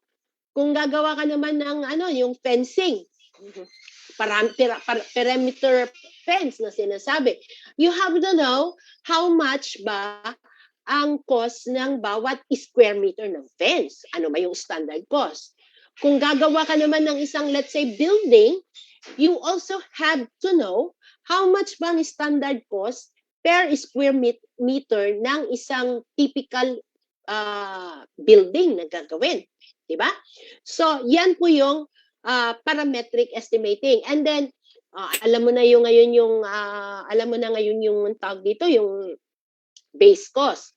O, kagagawa ka ng isang building na ganito ang cost per square meter, say for example, 30,000 per square meter at gagawin mo, ang floor plan niya is about 200 meters. So 200 times 30,000, multiply mo, yan ang project-based, yan ang cost mo. And then, baseline mo, yan ang baseline mo. And then, kailangan natin ng yung complexity ba, idadagdag mo. Yung mga, tawag dito, yung, di ko tuloy maisip. Kung let's say, for example, meron kang mga idadagdag na mga other peripherals o kaya magla-landscape ka, etc., then you have to add na lang doon sa cost. Okay? So that is parametric estimating. Okay. We also have yung tinatawag natin na life cycle costing or yung LCC estimate, life cycle cost estimate, no? Which provide a structured accounting of the resources and associated cost elements required to develop, produce, deploy, and sustain a particular program. So ito, hindi lamang po kayo magdidwell doon sa acquisition cost. Okay? Hindi lang po magdidwell sa acquisition cost, kundi titignan mo pa yung mga other factors involved. So the LCC process can be as simple as a table of expected annual costs, or it can be complex model that allows for the creation of different scenarios based on assumptions about future costs. Okay? So a life cycle costing involves the analysis of the cost of a system or component over its entire lifespan. So a life cycle costing is also called cradle to grave costing. Cradle is kung kailan mo binili at yung grave kung kailan hanggang matapos yung usage ng project, no? Yung lifespan ng binili mong item. So you have to consider not only the acquisition cost but also the different costs that you need to operate. You need it to operate the project that you that you procure, that you are planning to procure, up to the time na ito ay matapos. Okay? So, yan po. Let's go now to the next slide. So, what are the tools in project costing and determination? Nandyan pa rin po tayo. So, on this slide, makita mo yung strength and weaknesses ng bawat tool o method na diniscuss po natin. In the analogous method of estimating, with the strength here, it requires little data because you only have to look at the historical data, di ba? So, and it is based on the actual data, reasonably quick, and good audit trail kasi nga base nga sa historical cost. But ang weakness po dito is yung weakness niya is yung subjective na adjustment. No, very subjective. Kasi idadagdag mo, ikaw mismo ang mag-isip lang, idagdag mo yung historical, ang tawag dito, yung inflationary factor. So whether or not it is accurate, it depends on the similarity of items. And then, minsan, yung pag may design change, ititweak mo ng konti yung binili mo, may design change dyan, hindi kaagad ma-assess yung effect ng design change na yan, and it is also blind to cost drivers. But this is very applicable when little data is available.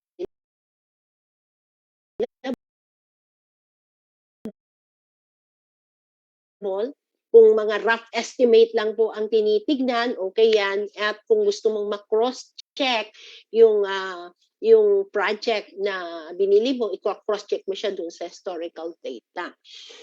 For bottom-up budgeting, okay, bottom-up budgeting, bottom-up estimating, yung tinitignan mo yung work structure, di po ba? This is easily audited, sensitive to labor rates, kasi ano yan di ba? Very, very, kumbaga, tawag dito, detailed ang pag-estimate natin, no?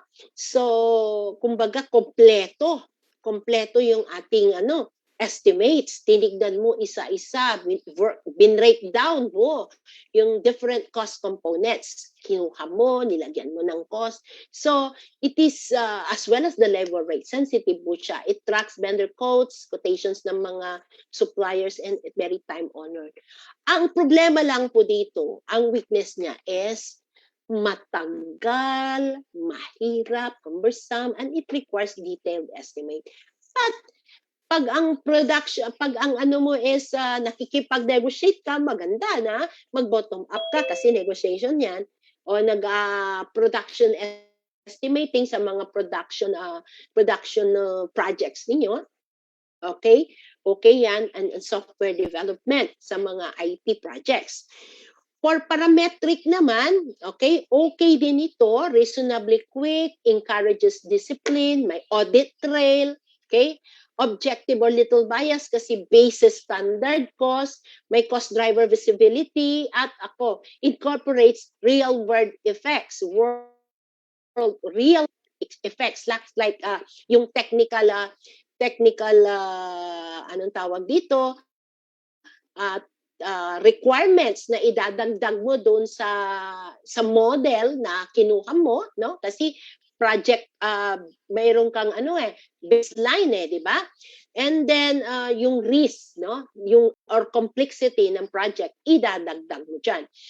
But ang weakness niya hindi masyadong detailed kasi nga meron ka lang binase mo siya sa isang model, and then yung model investment mo is kasi nga masyado it lacks detail nga so para ma-avoid mo yun dapat yung model investment leading yung kinuhanan mo dapat tinitingnan mo mabuti, no? Medyo similar yung project na gagawin mo doon sa model na pinagbasihan mo. And then cultural barriers, need to understand models behavior. Ang application niya ito is budgetary estimates, kung gumagawa ka, design to cost trade studies, cross-checking, kung meron kang baseline estimating and cost goal allocations, okay po ang parametric estimating project costing. Okay? Now, yung last po na natin is life cycle costing. Ito po yung cradle to grave na sinasabi ko. And you can see on the screen, okay, the acquisition costs are only the tip of an iceberg. Diba? Sa iceberg, ang nakalitaw lang po dyan yung tip, pero underneath it, napakalaki pala ng iceberg na yan. And this includes, kunyari, you are deciding to procure a certain machinery, no, or a certain system, no, na baguhin mo kunyari yung yun nga ang example ko kanina, the RPP system or kunyari i-computerize mo na ang operations ng buong LGU, no, malilink na ang bawat isa, like you want to link the financial and the procurement system of the office, no. So anong gagawin mo?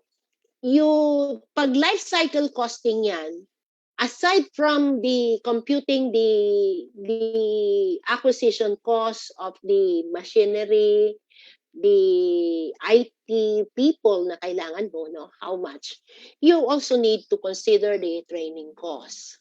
Okay, pag magbabago kami ng system, kailangan i-train lahat ng mga user ng system. And then, what about the repair cost ng mga machineries, ng mga computers na bibilhin natin? Okay? Yung handling cost. Tapos, pag bumili kami ng system, paano na kung hindi na gamitin ito? How about the disposal cost? Okay? So, ito yung sinasabing life cycle costing or cradle to grave, because you need to define the acquisition cost, the maintenance, the operating cost, and the disposal cost. So, you need to put actually ito is when you are deciding to choosing rather a project, makakatulong na makita mo itong elements ng life cycle costing before you go into a project. So you do not only put there the acquisition cost, you have to consider everything. So life cycle costing po iyon. Okay? So my time is 10 o'clock. Before I go into my next topic, tignan ko po yung aking notes. May I give you, I will give you a 5-minute break. 5 minutes, tama po ba, Ma'am Janelle? Mag-break po tayo ng 5 minutes. And then, for the health break, baka naman po gusto nilang pumunta ng, ng comfort, ng CR, comfort rooms, and magkape-kape ng mag-stretch, you need to go. I'm giving you 5 minutes. My time is 10 o'clock, and we should be back at 10:05. Yes, okay, we see you will all take a later. 5-minute short break po, and we'll play some ABTs po. Please be back at 10:05.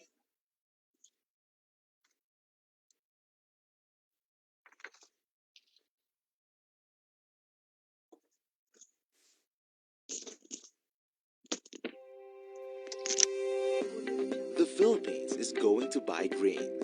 Our government is taking the lead. The Philippines Green Public Procurement Roadmap guides the way forward by considering local business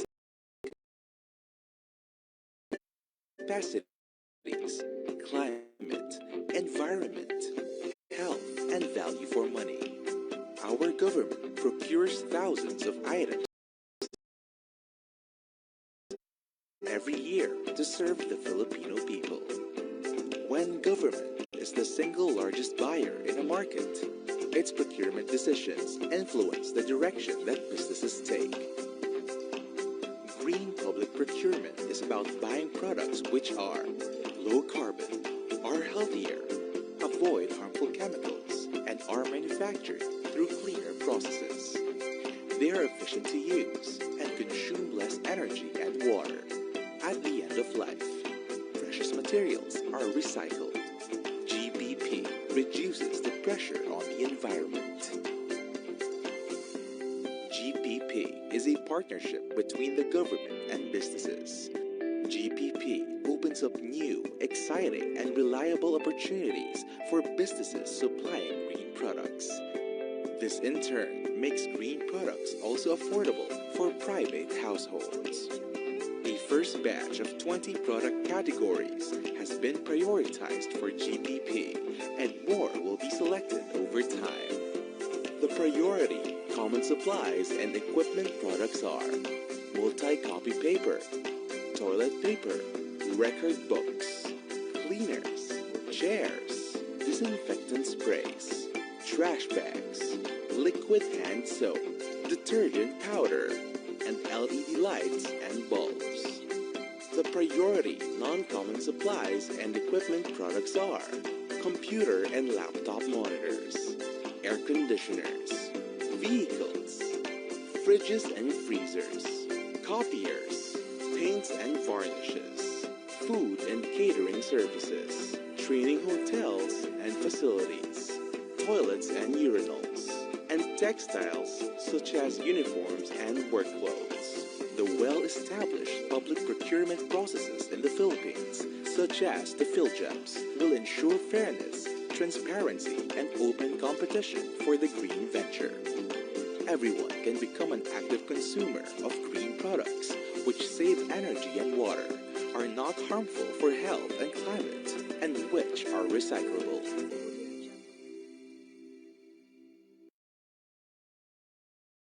The Philippines is going to buy green. Our government is taking the lead.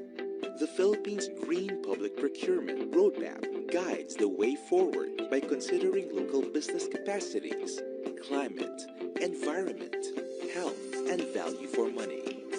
Our government procures thousands of items every year to serve the Filipino people. When government is the single largest buyer in a market, its procurement decisions influence the direction that businesses take.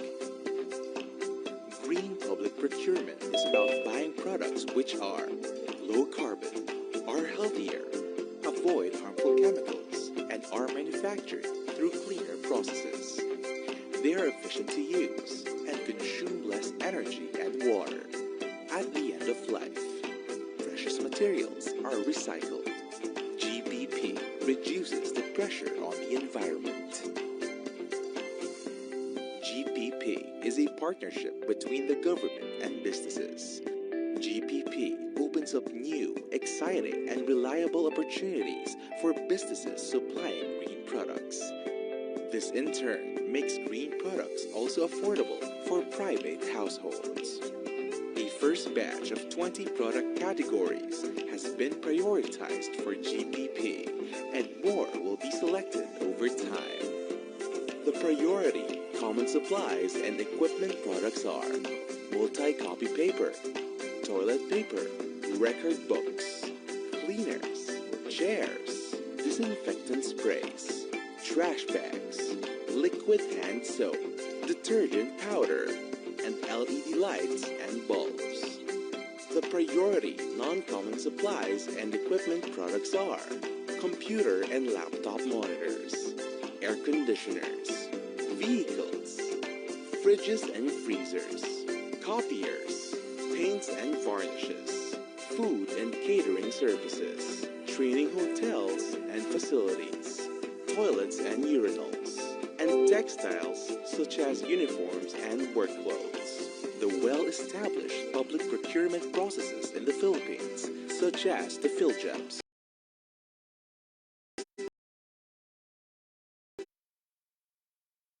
will ensure fairness, transparency, and open competition for the green venture. Everyone can become an active consumer of green products, which save energy and water, are not harmful for health and climate, and which are recyclable. For more quick guide in government procurement and other related short videos and audiovisual presentation, you may visit our official website at www.gp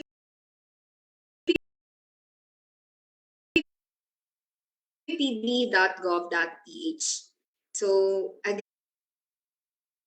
again, may we welcome Ma'am Gracela Ortiz.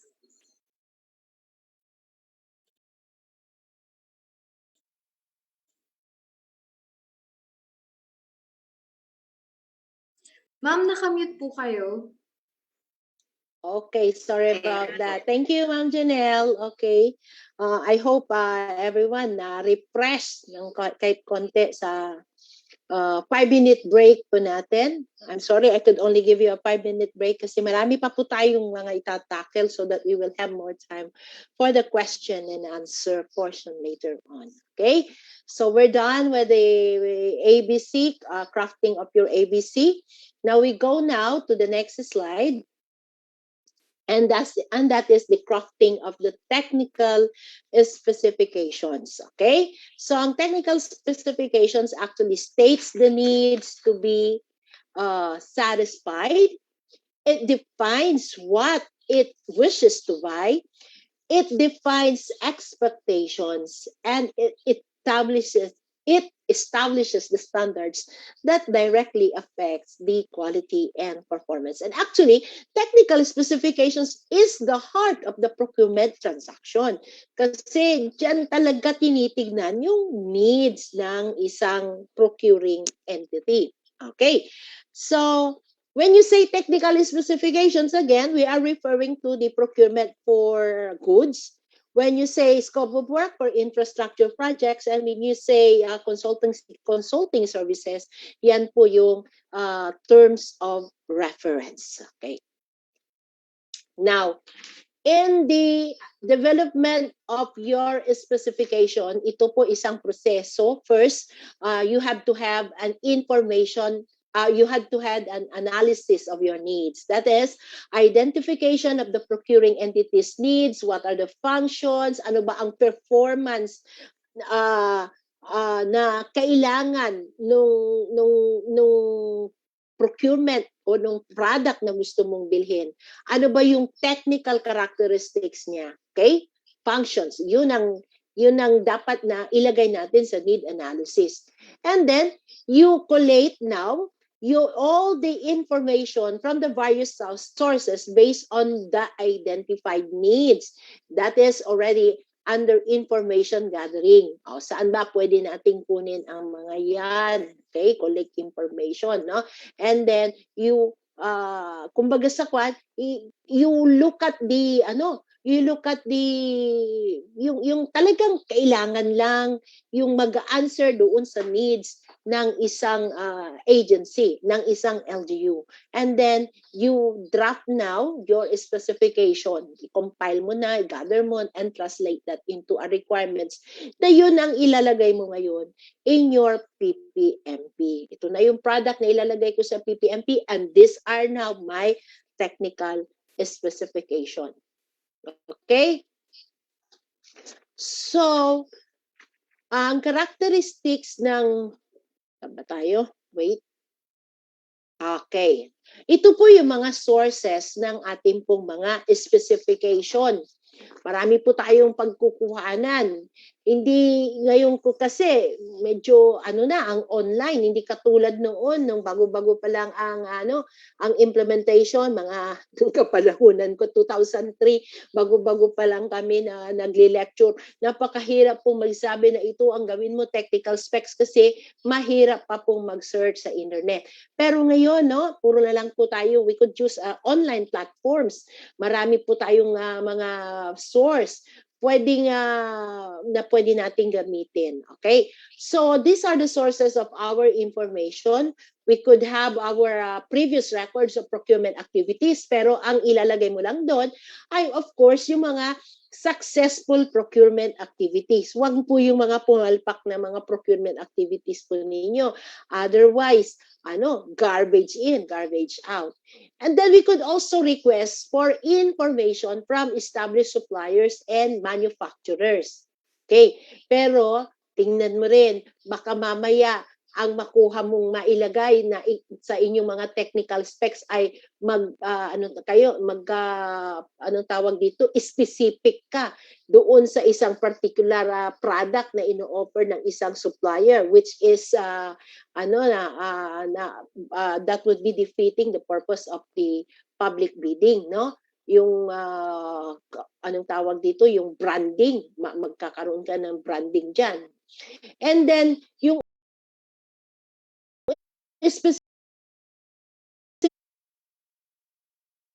specifications din, pwede rin tayong kumuha ng specifications by relevant government agencies, such as kung ito'y mga goods, pwede tayo siguro sa Department of Trade and Industry, di ba? DTI. Okay.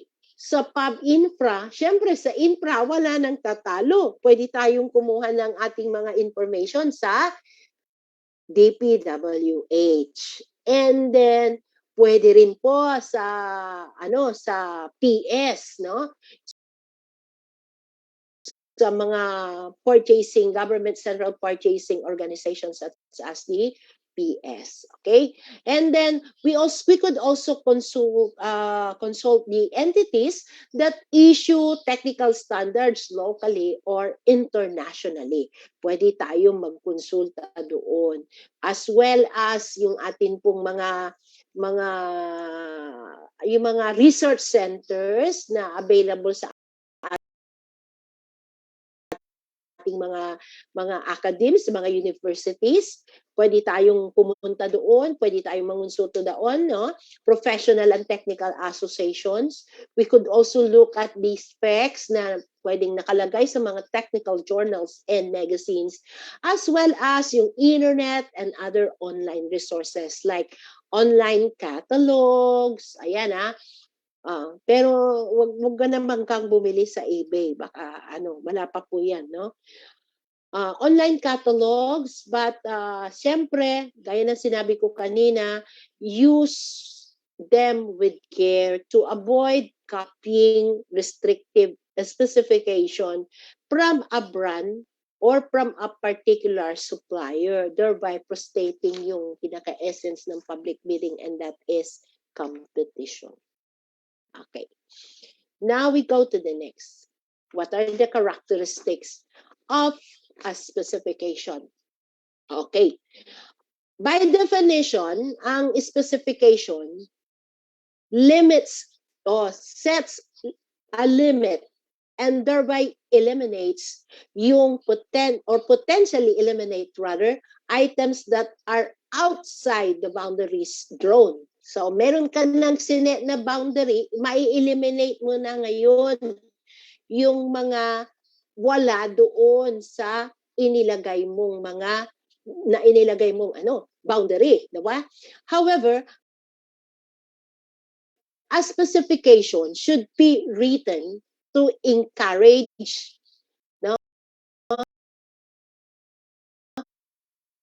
not discourage competition, which consistent with the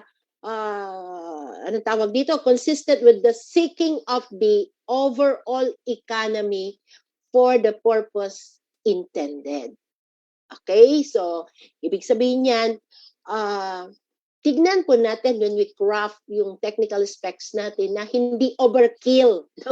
Kasi pag overkill ang ating pong specification, baka po gagastos tayo ng marami. No?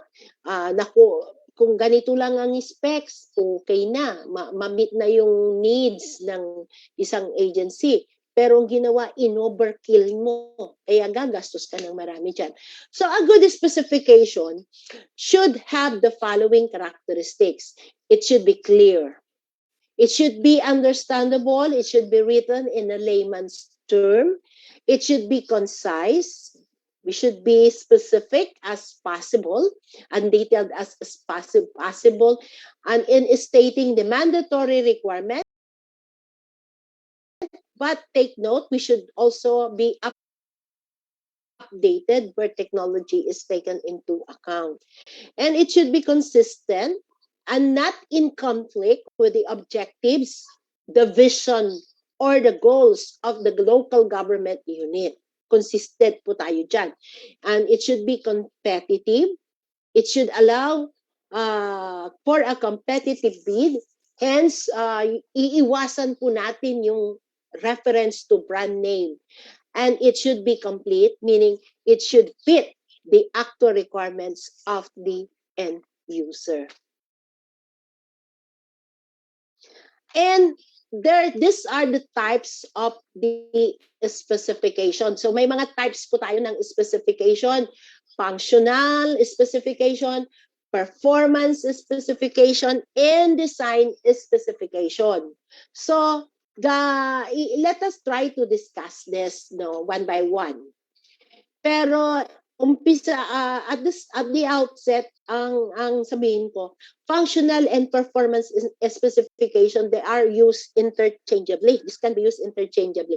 When you say functional specification, we mean that this is now the clear description of the standards that a product or service is required to meet in a tendering process without restricting the freedom of the suppliers to come up with innovative ideas. So when you say functional description, it actually describes a product's intended capabilities, appearance, and interaction with users. So functional. Ang functional specification is ano ba yung kailangan mo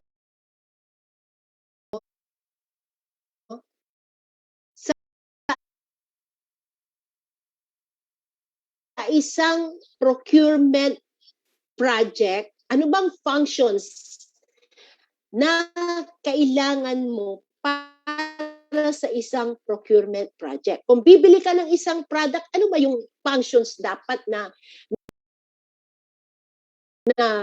gawin ng product na yon? Okay? Yan po yung say for example, you want to buy ang parati ko ina-example diyan, ball pen. Ang ball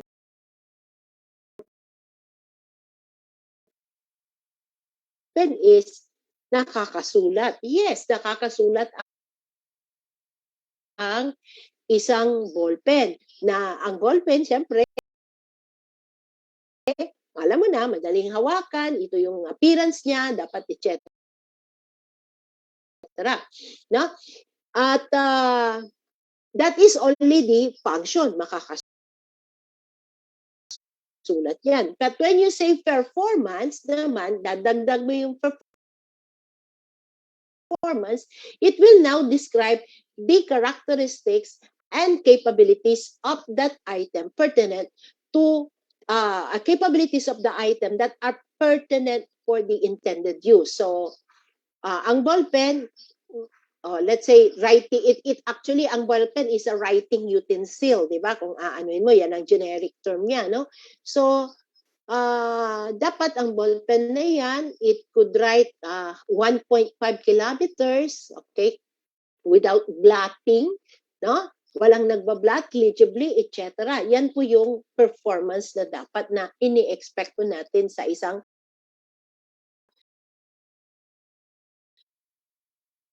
ballpen, no? At saan dapat susulat yung ballpen?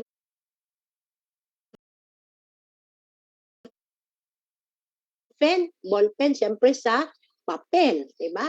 So, yan yung functional niya as well as yung performance na yan. It could write legibly 1.5 kilometers. Yan ang kanyang capability ng item na gusto mong bilhin.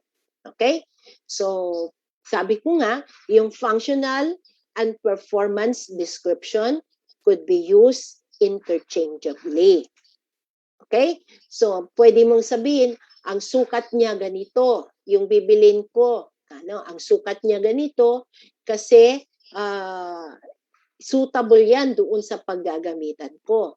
Ang haba niya ganito, ang ano niya ganito, etc. Functional and performance description. Hindi pa po yung design kasi we're talking here of the sukat-sukat na, no? Hindi pa po yung design kasi yung the design may sukat-sukat din po yan, no? Functional and performance only ang inaano po natin. So, ang functional and performance description is geared to an approach that is less interested in dimensions and materials and configuration, but it is more interested in what a product does. So, pag gumagawa po kayo ng anong inyong specification using functional and performance description, see to it that you must be able to explain in details yung results required, the testing methods, as well as the characteristics ng goods or services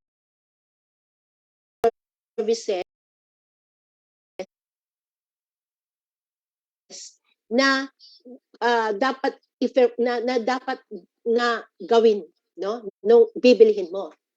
Okay?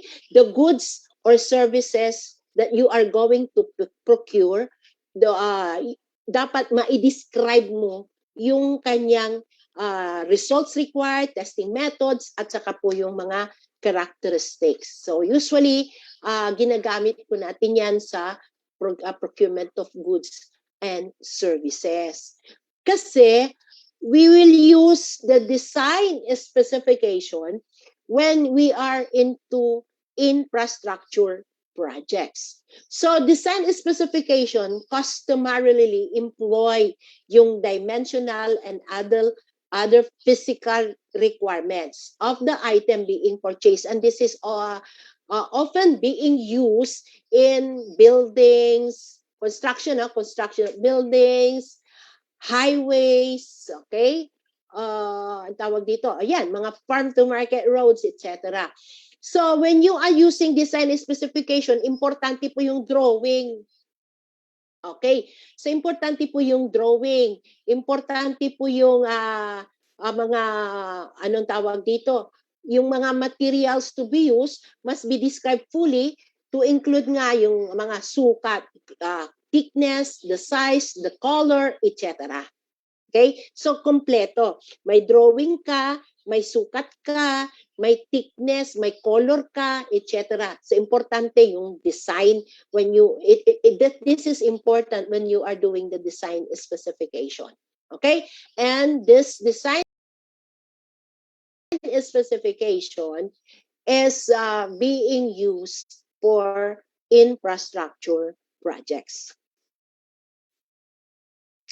What I'm discussing with you, project costing, and design specification writing or technical specification writing is just an overview.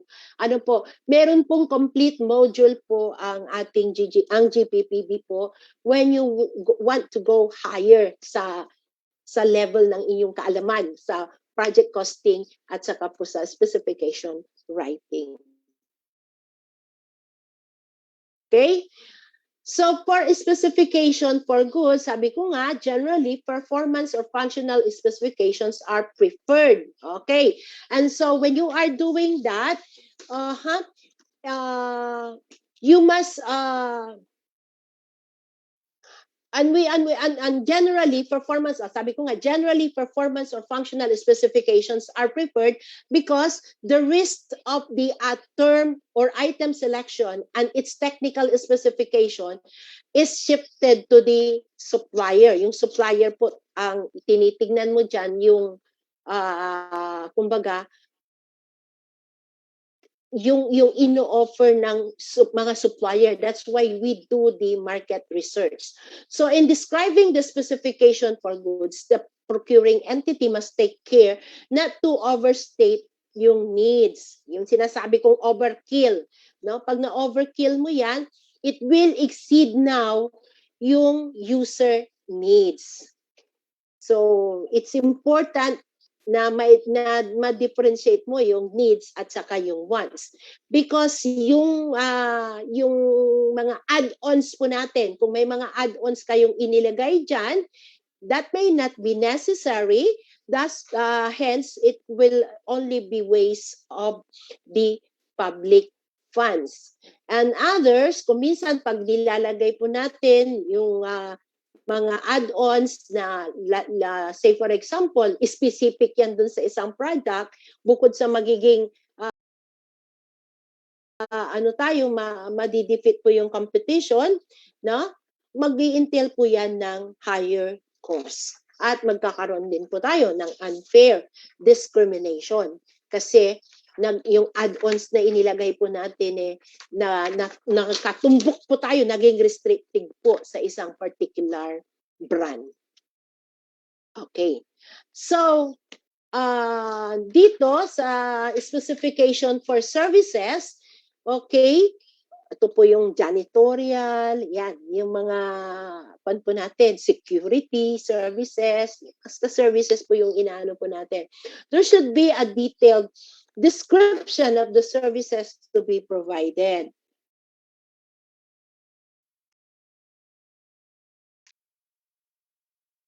Okay, ano ba dapat ang mga gagawin? Okay, detailed, no? Kailangan lilinisin mo si ganitong lugar na ito, okay, kailan, duration, the place, okay? Ano ba yung response time for provision of that services? Kunyari, catering, ayan ang services na kinuha mo. Ayan na nang ginaano mo. O, ano yung response time? Let's say, for example, do you need to give them your request for the catering service 3 days para ma-produce nila, o pwede bang hours lang, etc. Detailed procedures and responsibilities for contract supervision, very important din po yan, as well as the key performance indicators for acceptance of performed service. So, yan po ang ilalagay niyong specification for your service procurement, no? If you are doing procurement for services. Okay. For infrastructure project, that is the scope of work, no? For the technical characteristics of the works procured, the specifications will need to include aspects like specifications of all the materials. Okay. Although, maganda na yung branded yung ilalagay nila, still, we could not, specifically put the brand na doon po sa ating specification for the materials. Bawal pa rin po yun, no? So, ang ilagay nyo na lang dyan ay yung reference to mga ISO standards or equivalent national standards, sample and testing requirements para makita mo kung it will really work. Yung detailed drawings, yung required standards for workmanship by reference to national standards, and any special requirements as to the machinery to be used in executing the works or the ambient conditions. Pero again, ulitin ko, kung may machinery dyan, hindi mo dapat ilagay kung anong brand ng machine na gagamitin.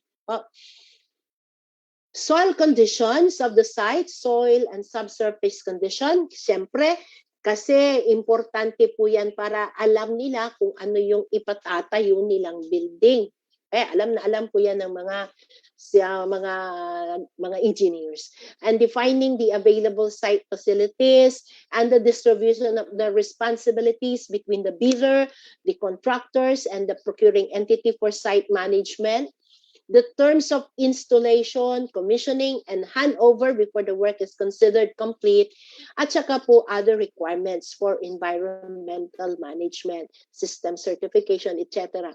Okay? So, tinitignan po natin yan. May mga projects na pati po yung rainwater management kailangan, at saka po yung sa DPWH standards. Sa mga kung ang source of funds ng mga LGUs ay yung galing po sa mga local government support funds, you need to comply. Nailagay mo po yan doon po sa scope of work mo, yung compliance with the rainwater requirements, at saka po ng yung pong DPWH standards po.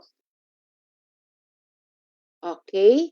So, sa terms of reference naman for consulting services, course, you have to put there the background, okay? Yung objectives ng consulting services. Remember, when you are procuring consulting services, it means to say that the,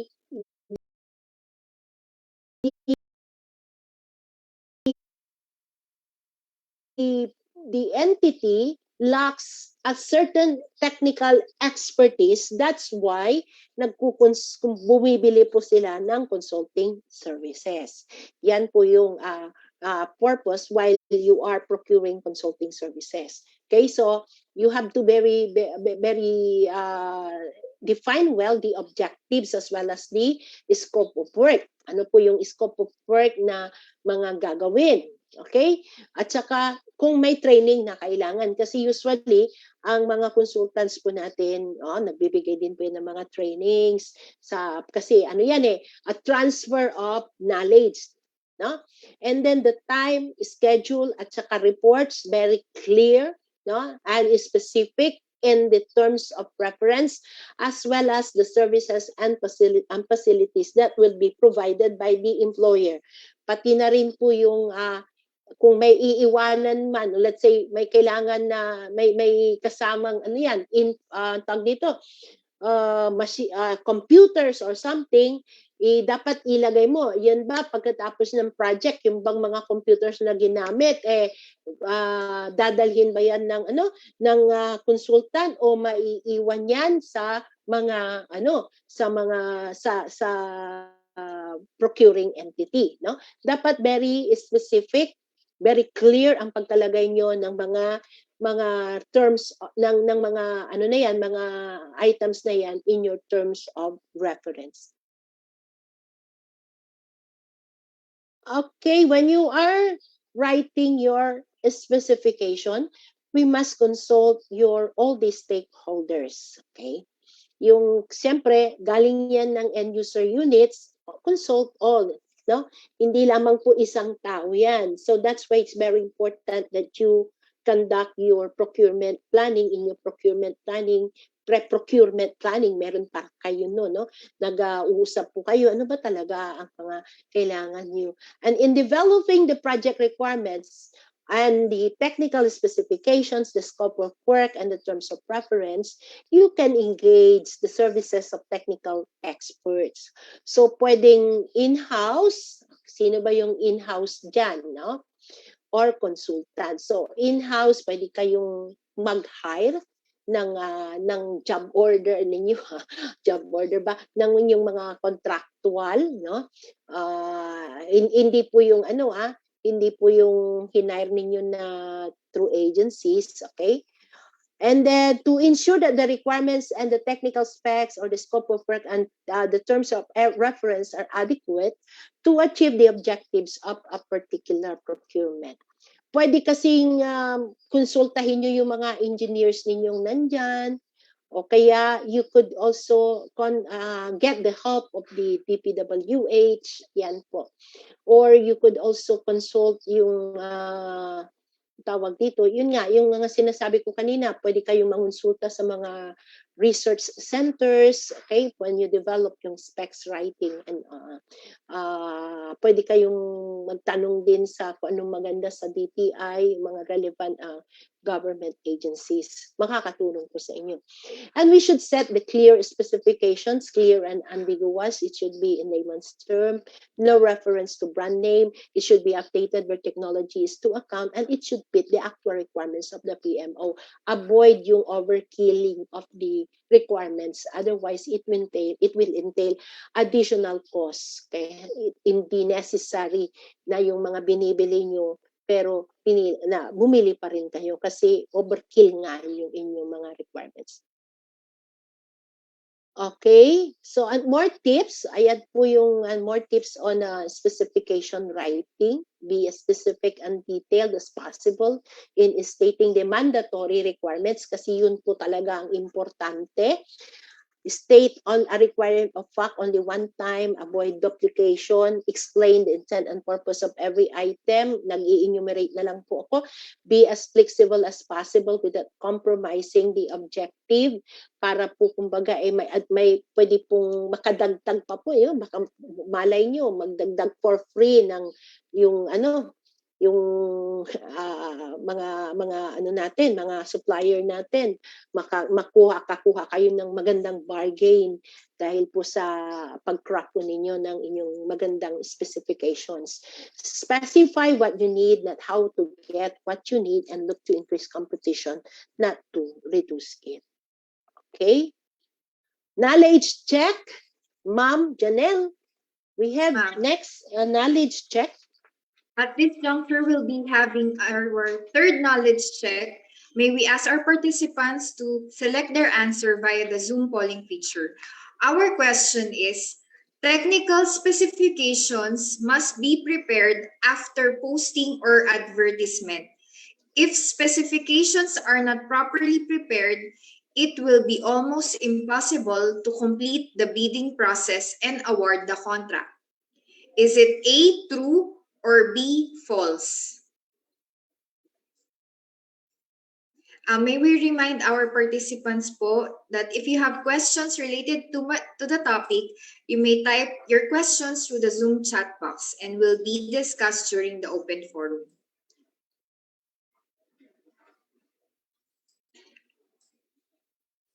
We would also like to remind everyone to please accomplish the Google attendance every day as one of the requirements for the issuance of the certificate. We will be only giving the attendance link on the day of the training. So again, thank you for your cooperation. We will be closing the polling feature in 10, 9, 8, 7, 6, 5, 4, 3, 2, and 1. So, medyo half-half po siya, ma'am. Most of the 57. answers po, 57% is false. And 43% answered true. Okay. Okay. Congratulations to the 57%. Medyo medyo alumpihit pa ako dyan, ha? Dahil ang pong technical specifications, dapat piniprepare natin yan, kailan? Sa planning, di ba? During sa crafting ng ating mga specification, ng ating PPMP, doon po kayo nagpre-prepare ng inyong mga technical specification. Not after posting an advertisement. Kasi baka po yung inilagay nyo, pag ang inilagay nyo po doon na technical specification, anong tawag dito? I-prepare nyo na lang. Mauna, kumbaga, nauna po si Caritela bago yung kabayo, kumbaga, no? So, technical specs must be prepared during procurement planning. That is before posting an advertisement. Di po ba? Hindi yung, kasi part na po ng procurement process, yung procurement ay yung posting at saka advertisement eh. So we should not do that. We should, again, ulitin ko, ang pag-prepare ng technical specification should be before posting an advertisement. So that would be, ang ideal dyan is procurement planning. Pag tayo nagka-craft ng PPMP natin, and eventually yun ang nandoon po sa ating APP. Okay? So, that is for the knowledge check. We go now for the next. Ito po, green specifications. Ito po kasing green specification under GPPB Resolution number 25-2017. This approves the Philippine Green Public Procurement Roadmap, establishing sets of common use supplies and non-common use supplies with green specification. Pag gumagamit po tayo nito, this is also teaching our suppliers na maging mas responsive po sa ating pong environment, no? Yung pangangailangan. Didictate po natin yung ano yung kailangan natin. So dapat ang ilagay po natin na mga specs natin should comply with the green specifications. Okay? So we have the assessment matrix na nandoon po sa nakapaloob po dito sa 25-2017, market readiness, environmental impact, cost implications, practicability, support to government environmental objectives, and support to local economy. Siyempre, ang market readiness, nandyan na yung available siya sa market. Siyempre, no? That's why kasama po yan sa ating pong market study. Ang environmental impact naman, siyempre, dapat hindi po siya hindi po siya apekto sa ating climate, no? Wala pong pollution, hindi po toxic, ganyan, no? Yun ang environmental impact na inaano diyan. Ang cost implications naman syempre yung tamang-tama lang, no? Yung need, yung cost. Although sometimes sinasabi nila yung kumbaga yung mga items na yang kumbinsan usually na yung specification niya ay tumutumbok sa green specifications, medyo may kamahalan sinasabi nila yan, no? But remember, yung tayo po ang nagka-craft ng ating mga technical specification at ang inilalagay na natin diyan ay yung needs natin. So dapat it should go hand in hand with the cost. And then yung practicability, syempre, and support to government environmental objectives, environmental impact, and support to the local economy. So yun ang mga tinitignan po natin na, kumbaga, when we are, crafting our specifications. At pag tayo ay nag-i-evaluate din ng mga, pag yan ang ginamit natin, we will be evaluating our suppliers, no? Makita mo kung sumutumbok sila dyan, more or less, alam mo kung sino yung pananalunin mo, no? Or yung irerekomenda mo as our suppliers. And we have our first set of prioritized common use supplies and equipment, yung multi-copy paper, di ba? Recyclable materials, hindi masyadong, kasi the more na maputing-maputi, the more na maraming bleach, it goes with the toilet paper also, no? Yung mga cleaners po natin, as well as the disinfectant sprays, dapat hindi masyadong maano yung mga chemicals niya. Ganun din yung liquid hand soap, yung chemicals, kasi kung masyado ang chemical na ginagamit, syempre pupunta yun sa ating mga sa ating mga kailugan, yung mga natin, yung mga riverways natin, waterways po natin. So really, at saka malalanghap pa po natin yan. So it's bad for our health. Yung pong LED lights naman, hindi na po yung mga fluorescent or incandescent. Dapat mga LED light bulbs na. Actually, matagal na po ang mga yan, no? Because that is good for the environment. As well as yung computer and laptop monitors, dapat yung hindi masyado yung ultraviolet, your air conditioners. Makita mo naman yan kung environmental friendly. No po? As well as copiers, machineries, yung toilets and urinals, dapat hindi maaksaya sa tubig. Dapat pag inano mo daw, i-flush mo, konti lang na tubig ang kailangan. Kasi yung mga ibang lugar po natin, kulang na kulang po sa tubig. Okay?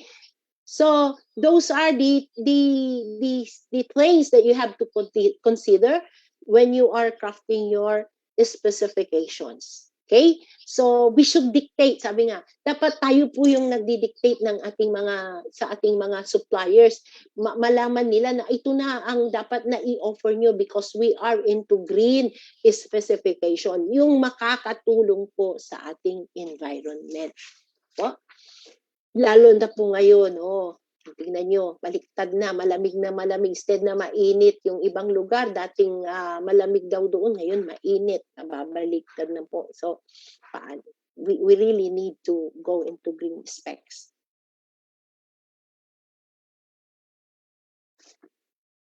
Okay, the purchase request. Purchase request is the request for purchase or requisition of supplies, materials, and equipment, or its equivalent, and it shall be duly approved by proper authorities. In no way that the end user unit submit their purchase request ahead of the approved PPMP item. Kasi nga po dapat yung PPMP, pinakauna po yan, and we do not procure unless it is in accordance with the APP. At saan po nanggaling yung APP? Di po ba sa sa PPMPs? So dapat all our purchase requests should be in the PPMP. Okay? So anong gagawin mo kung wala sa yung purchase request mo wala sa inyong PPMP, emergency yan, then you have to immediately revise your PPMP and your APP and approve it, had it approved para po makaprocure kayo sa emergency, no? I-discuss po din yan, no? Yung emergency purchase. Yung wala po, minsan po kasi may mga, let's say, purchases din po tayo, yung unforeseen contingency requiring immediate purchase, bibilin mo naman kaagad, wala sa APP mo, no? Depende po yan, ha? Yung sinasabing under section 52.1A, no? Pero you need to revise also immediately your PPMP. So remember, the basic rule here is in no way that the end user unit submit their purchase request ahead of the approved PPMP. Okay? So everything na nakalagay sa inyong every procurement project that is in your PPMP, okay, should have undergone the proper market research as well as the kumbaga pinlano mong mabuti, undergone the procurement planning process such as the market study, market research, market sounding, feasibility study, and all that. Now, before you put that in your PPMP and then you submit that to be included in the annual procurement plan of the procuring entity or the LGU. And the annual procurement plan is actually the entirety of the procurement activities that will be undertaken by the procuring entity within the calendar year using the prescribed format issued by the Government Procurement Policy Board. So from the PPMPs of the different end user units, the BAC Secretariat can consolidate its the annual procurement plan. So a 1-year perspective in the consolidation, it should take into consideration the following factors. 1-year planning perspective, only those tawag dito, include also emergency or contingency fund and schedule of activities, and it should be maintained and updated regularly. As I've been telling you, that your APP should be flexible, kumbaga, should that flexible, yung pwedeng ma-revise, updated regularly as much as possible. Wag naman araw-araw ang pagre-revise po ng APP, no? May mga time naman dyan. Kung kailangan i-revise mo, i-revise mo. So you have to visit from time to time your PPMPs and dwell on it. Kailangan pa ba ang mga yan? Kailangan bang i-revise ang mga specs ng mga yan, etc. para po ma-update ang inyong annual procurement plan. Okay, so in the consolidation of the PPMPs, the Bids and Awards Committee, they adopt a strategy to where similar items or procurement are packaged into one procurement undertaking. So a review and updating of the individual PPMPs and the APP shall be done regularly or at least once every 6 months or as often as necessary. Once in every 6 months ang updating po ang ideal, no? Pero within that 6 months naman, kailangan mong i-update, no? Wag lang everyday ka, kung nga kasi kakatuwa naman yun, for planning talaga, no? So, ito po, mabilisan lang, PPMP of the department, different departments, okay? Yun yung manggagaling sa mga end users. Lagay na rin nila kung anong mga proposed procurement methods Okay, hindi lang yung si BAC ang maglalagay. And then it will be submitted to the BAC for consolidation, and the BAC and the BAC Secretariat for consolidation, and the BAC for the checking of the procurement methods. Okay? And recommendation rather of the procurement methods para po maikarga sa APP. Ayan po. And then the APP should be submitted to the Hope for his or her approval. Okay? Ito po yung preparation of the annual procurement plan. Kanina po, PPMP. Ito naman po ay preparation of the annual procurement plan when the appropriation ordinance become final. Kasi kanina, PPMP, budget preparation pa lang po yun. So now, when the appropriation ordinance become final, the budget officer, will now provide comments on the indicative PPMPs to end user units. Kasi makikita niya what are the projects that are included in the appropriation ordinance. So isa-isang titignan niya ngayon. Oh, itong project ni Department A, na alis yung isang project niya. O ito naman nabawasan, etc. Okay? So maaring nabawasan o kumbaga or naalis. And then because the budget officer, upon providing the comments and the indicative APPs of the end user, he or she will return it to the end user unit for them to effect the necessary changes and finalize the project procurement management plan. And then the end user will resubmit it to the BAC and BAC Secretariat again for consolidation of the PPMPs to APP kasi base na po yun doon sa appropriation ordinance for the approval of the APP by the head of the procuring entity. So ito po ay approval ni governor or ni city mayor. Okay? So tips in consolidating the PPMPs into APP, we could consolidate it by type of procurement. We could consolidate it by goods, by infra, or by consulting services. We should also check the items which can be merged, okay? Like lahat ng IT equipment, or design and build projects, or office furniture. Okay?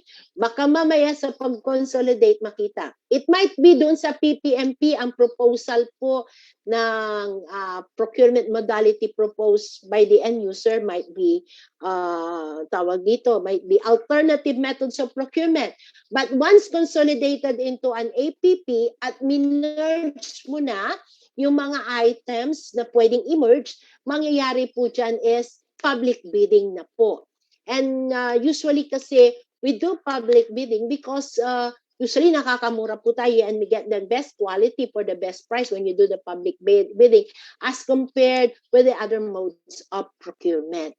And then we could also consolidate PPMPs into common use supplies and non-common use supplies. Kasi yung common use supplies and equipment, we could procure that sa PSDBM through alternative methods of procurement. And the non-CSE, pwede rin yan pwedeng through shopping if it is not available, available sa ating pong PSDBM. Okay? And then the mode of procurement, whether it is mode of procurement, shopping, or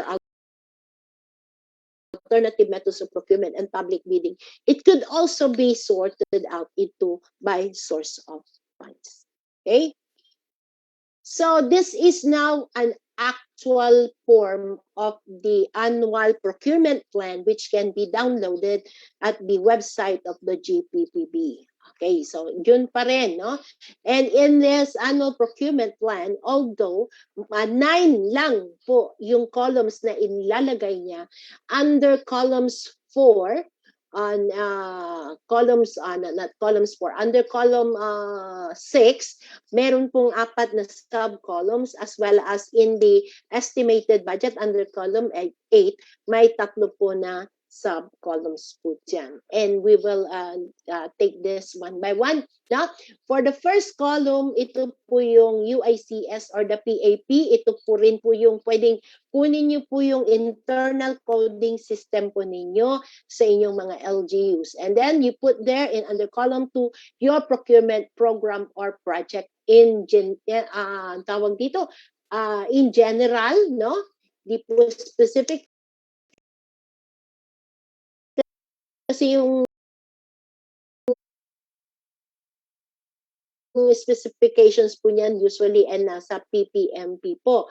And then, yung PMO user or PMO or end user po, usually po ang nakakakita lang po nito, pag kinokonsol, ang gumagawa po kasi nito usually is the Bids and Awards Committee, the back secretariat and the Bids and Awards Committee.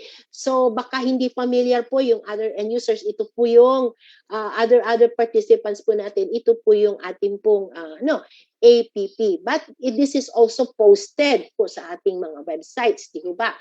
Okay, so sa mode of procurement, although nandoon yung mode of procurement niya, whether it is competitive bidding, dalawa po yung competitive bidding natin. We have the public bidding and the limited source, or the alternative methods of procurement na napakarami, pero we have 5 major anong tawag dito, alternative. And the column number 5, nandyan po kasi yung tawag dito, yung pag-conduct ng early procurement activities, which I will later discuss, or EPA or not. So all you have to do there is to answer yes or no, EPA or not. And then on the 6th column, that is the scheduling of the each stage of the procurement activities, such as when is the advertisement or posting period, when is the opening of bid, when is the issuance of the notice of award and the contract signing. These are planned, no? So others, if you are familiar with the timelines in stated in the IRR, makita mo naman how many days will it take you to conduct the advertisement period, how many days will it take you to anong tawag dito, to evaluate or to post-qualify, etc. You have to know that, no? Mga back, nasa ano po yan, nasa IRR. Now, if you want a quick method is you could also use the procurement timeline calculator na isang facility po dito po sa website ng GPPB. Mayroon pong facility doon, timeline calculator. All you have to do there is to pause po yung ipopost po natin doon yung kung kailan ang ini-expect po natin na ilagay yung ating pong posting, yung advertisement period po natin. And then all you have to do is to click whether you want the earliest possible time or the longest possible time, at automatic na na po yun, maglalagay na po yun ng mga dates so that you will know when is the submission and opening of bid, the notice of award, and the contract signing without violating the timelines specified in the IRR of RA 9184. Okay? So, nandyan po yun. And then the source of fund, okay, lalagay nyo po. And the estimated budget, remember that the total here, hindi po siya, kumbaga, nang nalagay mo, hindi po yan automatic lang po yan, no? Pag naglagay ka sa MOE, automatic sa total. MOE plus capital outlay, automatic. Wala pong personal services dito, only for capital outlay and for the maintenance and other operating expenses. And the last column is the 9. 9th column is for you to put the brief description of the project. So ito po yung ating annual procurement plan. So this is an actual example of the annual procurement plan. I hope you could see it very well. Medyo malabo and hindi ko alam kung paano ko ito palalakihin. But then it's the chura is like this. Again, this is the annual procurement plan of the Government Procurement Policy Board Technical Support Office. Yung kaninang pinakita ko is on the training division. Ito naman is yung buo na po, kabuuan. Kasi hindi po ito by division, yung annual procurement plan or by department. But it is rather for the entire procuring entity or for the entire LGU na po yun, no? For the entire government office. So, here, look at this. Nandun din po yung lease of venue of rental. Ito po yung nandoon sa Capacity Development Office o Division na GPPB. Ito yung example po natin kanina. Hindi po siya mag-undergo ng early procurement activities kasi lease lang po yan. Yung mode of procurement, nandyan pa rin. Kaya dito, dahil ito po ay hindi public bidding at hindi pipilapan, not applicable lang ilalagay doon sa advertisement as well as the submission of or posting kasi hindi po siya public bidding or limited source bidding. Pero yung notice of award nakalagay doon is January and contract signing is January. Source of fund is Government of the Philippines. Kayo naman yung source of fund niyo is general fund. Kunyari yan, no? And then yung i-fill up mo lang itong CMOOE na column, automatic na po sa total and then the remarks. So if it is public bidding naman, meron bang public bidding po dito? Mukhang wala po yatang public bidding. Okay, if it is public bidding, of course, lahat po nito, pag public bidding, meron pong entry. Yan, pag public bidding pag public bidding, sulat po kunyari, pag public bidding po yan, ayan, may entry po yan lahat. Okay, so, pag kayo naman, if you are going, because as I've said, we could update our APP, our PPMP. So when you update, you either update it in itself, or you could also have this supplemental PPMP or supplemental APP. But it always emanates yung updating sa end user unit, and then submit the update or the supplemental PPMP to the back secretariat. Again, the same process for consolidation and updating, and then approval of the updated or supplemental APP by the HOPE coming from the back and the back secretariat. Notes in filling out of the annual procurement plan. The PE's procuring entities internal numbering system. Ito, I always recommend yung pong AIP reference number para alam nyo po yung kung ano sa mga project na nasa AIP ang inilagay mo sa PPMP. Okay? And then for PME, PMO or end user column, multiple end user units are allowed only if the procurement activity was consolidated by the Bids and Awards Committee to procure requirements of the end user unit. Drop-down lists are available for mode of procurement and source of funds for ease of use. So, hindi mo na kailangan na ito-type kasi drop-down, mamimili ka na lang. Meaning to say, click mo, makikita, pili. Hindi mo na kailangan na i-encode o mag-type doon, no? Kung anong method of procurement. There's also a specific schedule for the advertisement or posting of invitation to bid or request for expression of interest. That is for the consulting services, which is similar to the request for quotation.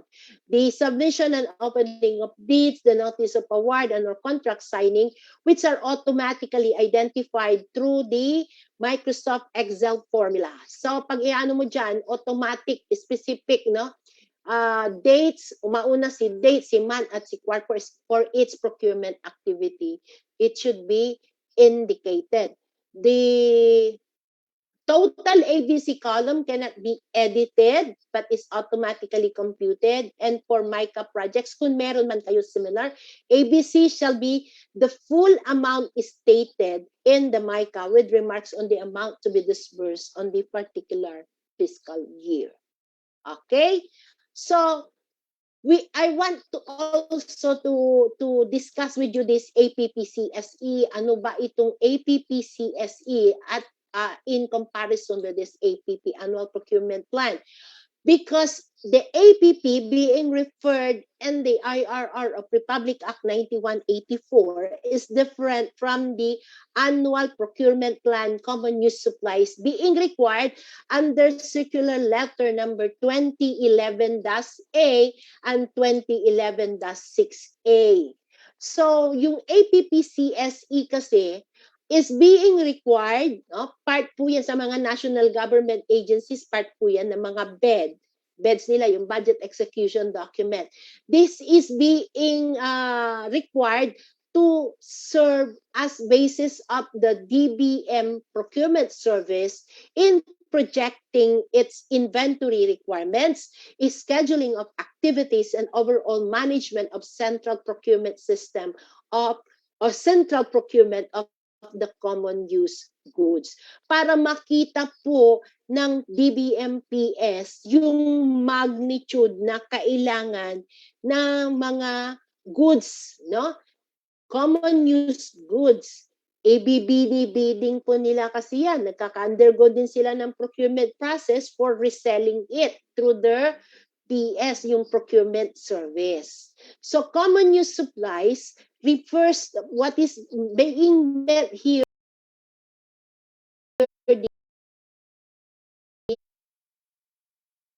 dito sa APPCSE are the common use supplies or the supplies and materials and equipment included in the price list of the procurement service which are necessary in the transaction of the official business of the procuring entity and consumed in its day-to-day operations. Yan yung mga common use supplies. So yun ang nandoon sa usually in the catalog or in the price list of the PSDBM. Ito po yun, no? Yung APPCSE under yung pong bago pong ano niyan, latest niyan is Memorandum Circular number 2019 dated September 3 issued by AO25. So, yung pong submission nito is October 31, 2019. Okay? So, in here, makita nyo po, part 1 are those available at procurement service stores. So, these are now the common use supplies, the insecticide, the alcohol, etc. Uy, hindi sa kahit po ngayon bumibida po ang DBMPS, mura po yung binibenta nila talaga dyan. Yung alcohol nila is only 300 pesos as compared with those price outside na more than 500. At branded na maganda naman po yung brand ng kanilang alcohol. Just to patalastas lang. Yung insecticide nila, nakakamatay naman po yun ng mga insekto, no? Branded din po yun, no? Mura. Kung sa labas is 350 because I already compared it sa kanila, it's more than only 100 pesos mahigit. So malaking kamurahan. Hindi naman po kayo magmumura sa quality, no? I'm not an agent of the PSDBM. Medyo kwan lang. I'm just telling you na talagang mura po yung mga binibenta doon. Okay. So dito po makita nyo from this one, January, February, all you have to do there is to put how many quantity, how many lang po yung ilalagay nyo. And then automatic kasi may price list, parang may price list siya.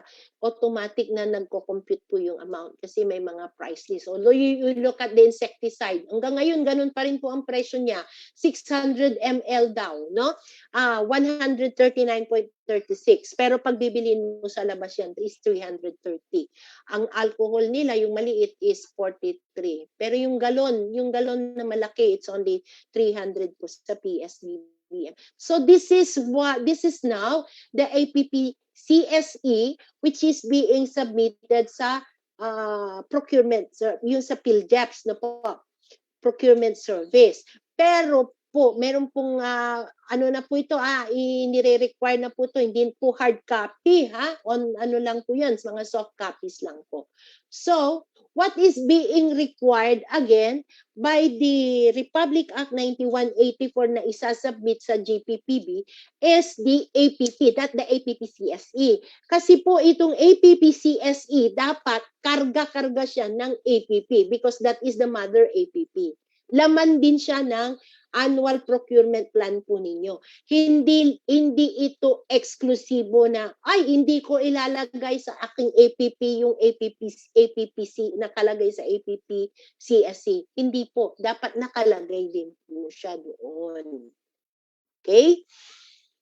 I hope that is clear because we are now going to the next topic. It's already 11:09, early procurement regime. So ito po yung EPA na sinasabi. So early procurement activities under Government Procurement Policy Board Resolution number 14-2019. EPA refers to the conduct of procurement activities from posting of the procurement opportunity, if required, until recommendation of the BAC to the head of the procuring entity or the local chief executive as to the award of the contract for goods to be delivered, infrastructure projects to be implemented, and consulting services to be rendered in the following fiscal year pending approval of the respective funding sources. So you could do early procurement activities this year for your procurement next year, to be paid next year because pabayadan mo ito sa pondo na ang authorization niya ay by next year pa. Yung nasa AO, appropriation ordinance mo by next year.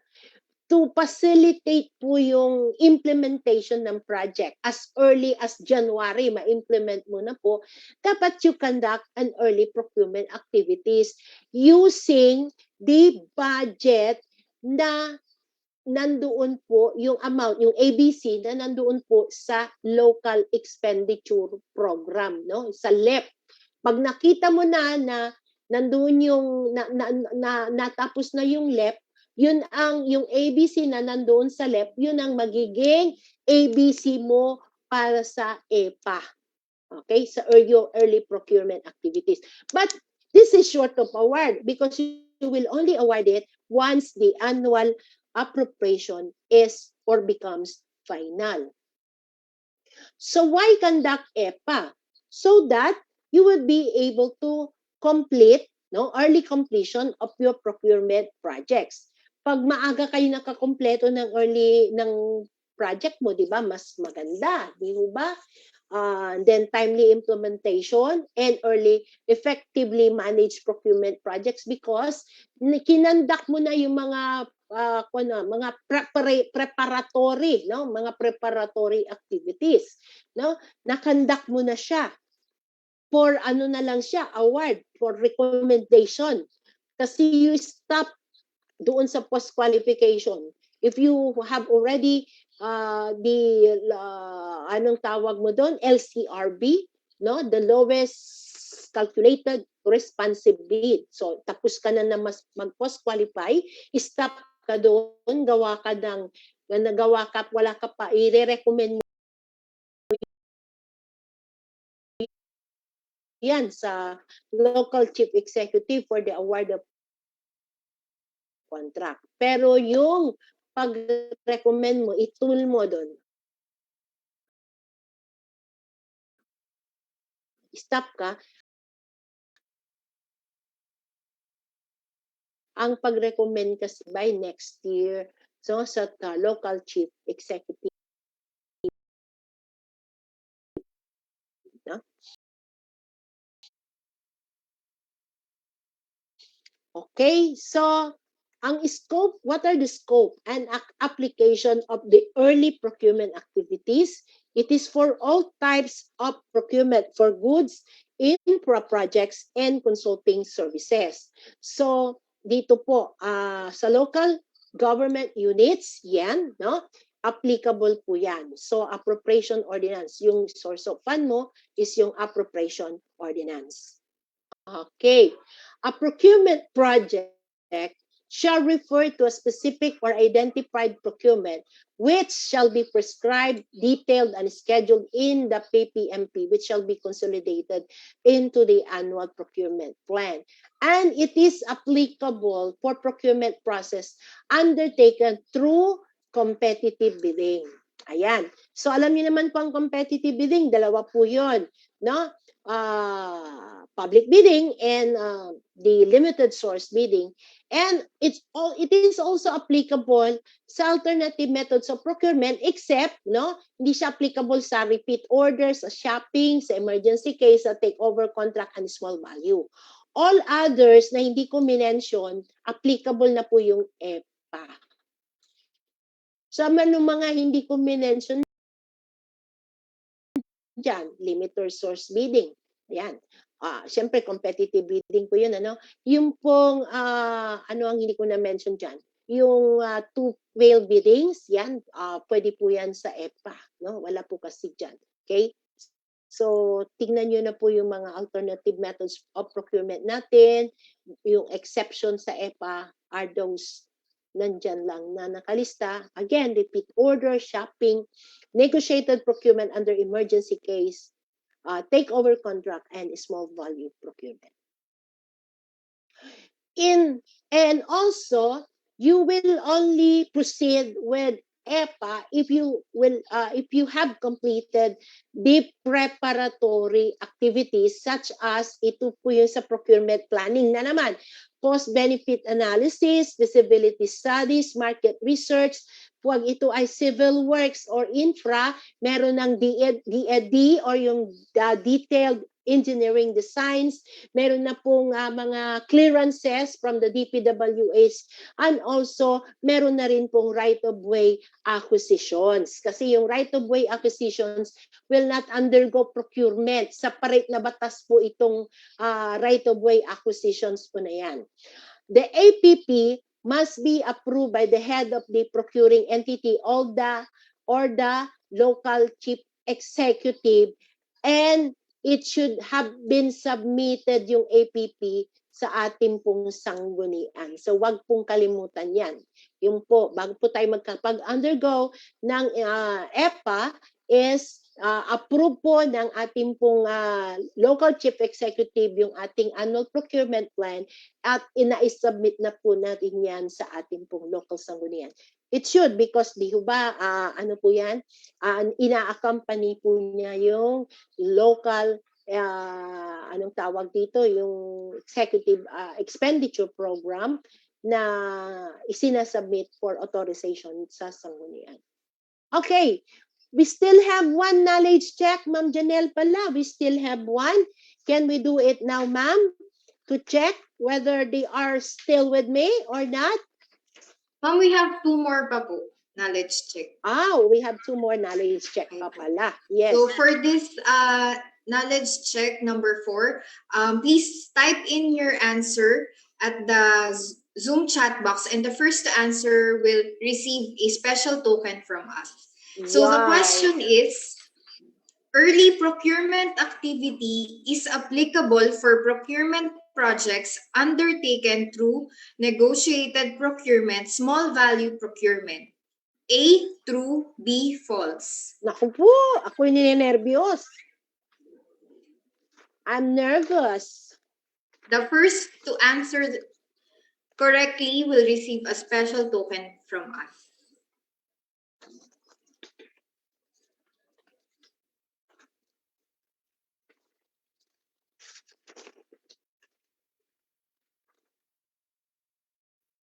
Meron na po ba?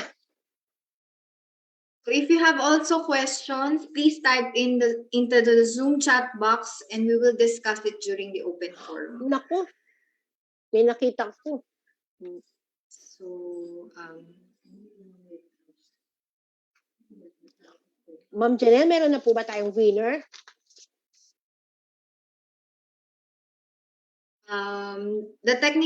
our technical team po, ma'am, is still verifying. So, may we know po the correct answer? Okay, the question again is early procurement activity is applicable to procurement projects undertaken through NP, no? Negotiated procurement is small value, and the question is, it could be answered by true or false. So, I have shown you kanina, no? Kanina, sinabi ko anong mga exception. Inulit ko pa. So, the answer is false. Ayun po. So, Isa the po sa exception first yan. participant who answered correctly is from LGU San Pedro, Miss Michelle T. Adorable. Congratulations, ma'am. Congratulations, ma'am. Okay. Our technical team will contact you on how you may claim your prize. Ma'am, may we know kung magkano po yung price? Limpak-limpak ba na salapi yan? Surprise, ma'am. It's a surprise. Okay. Sige. Let's We go. have, ma'am, 8 slides remaining po. Okay, 8 slides remaining and 11:19. Oh, so we still have plenty of time for the Yes, Q&A portion. Okay, so next is slide, what are the preparatory activities para po sa natin, sa EPA natin. Okay, so the indicative annual procurement plan also shall be posted doon sa transparency seal, no? So under DBM Circular Letter number 2018-8, no, meron po na transparency seal or the yung so okay, no? I don't know kung I'm not sure sa sa LGU transparency seal ba o sa website, kasi sa mga agencies, national government agencies, transparency seal. I think kailangan po 'yan, no? Sa anong tawag dito sa local government, tawag dito LGSG ba yung sinasabi ninyo, may prize po kayo, mayroon kayong award. And then the certificate, bigla akong nag-mental block, the certificate of availability of funds shall not be required. Kasi usually pag contract po kasi kailangan magpipirma si accountant for the certificate of availability of funds. But this time, ito po kasi, dahil ito po ay early procurement short of award, hindi na po kailangan yung CAF. The bidding documents and PhilJEP's posting shall expressly provide that the procurement activities is undertaken through EPA. Okay, now, if you will be conducting EPA, syempre, the prospective bidder shall be properly informed of the following. So, ano ang venue mo o avenue mo dyan to inform the prospective bidders? So, dapat meron po kayong pre-procurement conference, di po ba? Pre-procurement conference ba? Pre-bid conference, no? So, the prospective bidders shall be properly informed of the rules and procedures of EPA. Explain mo sa kanila, no? Fixed price rule, baka mag-expect sila na pwedeng palitan yan because anyway, it is short of award. As well as the extension of the bid validity and security, because there might be a possibility na more than 120 calendar days, kasi usually ang bid validity period po natin is 120 calendar days, na abutin po tayo ng more than 120 calendar days. And usually po, the general rule there is, pag nag-expire o kung ang isang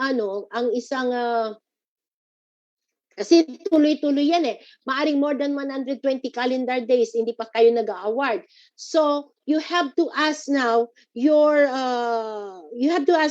prospective bidders, yung mga bidders po natin, to extend their bid validity, yung kanilang bid validity, yung security, bid validity ng kanilang bid security pa. And ang general rule kasi, once na umayaw po sila o nag-withdraw po sila ng kanilang ng kanilang, kasi hindi na po sila kasali yan. Pag umayaw po sila na extend ang kanilang bid security, hindi na sila kasali, no? Usually kasi pag umalis ka before the award of the contract, ano yung ano mo yung bid validity, bid security mo mapo-forfeit. But now hindi, because kumbaga this is an extension because of the conduct of EPA.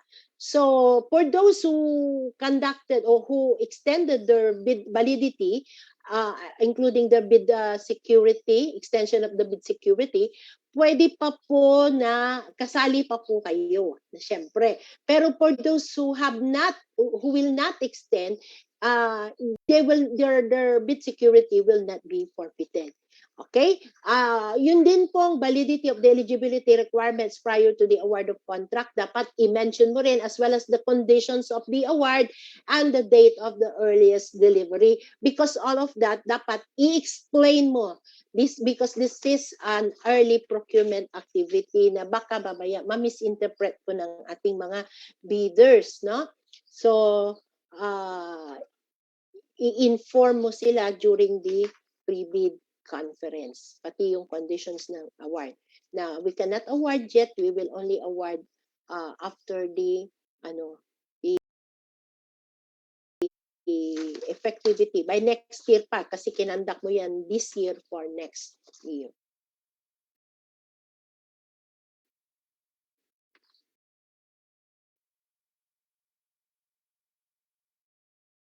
Okay, so the procurement timeline, the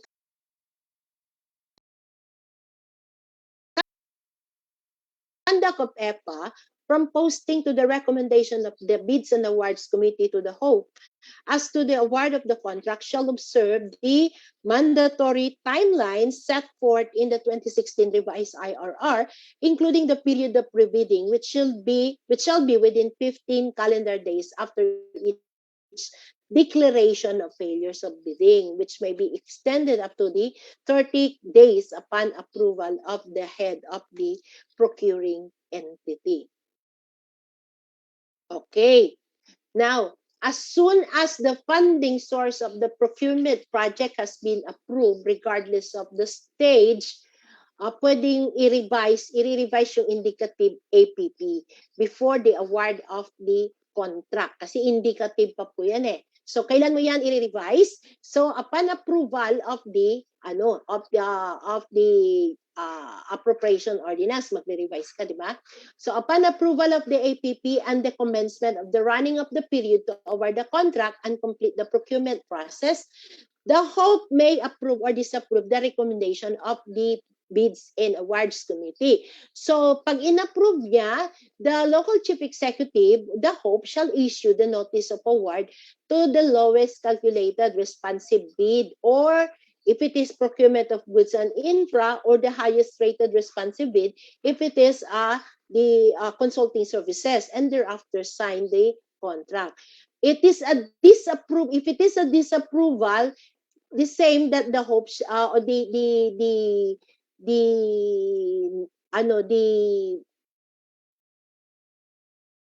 HOPE shall notify the Bids and Awards Committee and the bidder in writing of the decision, as well as the ground while it is disapproved.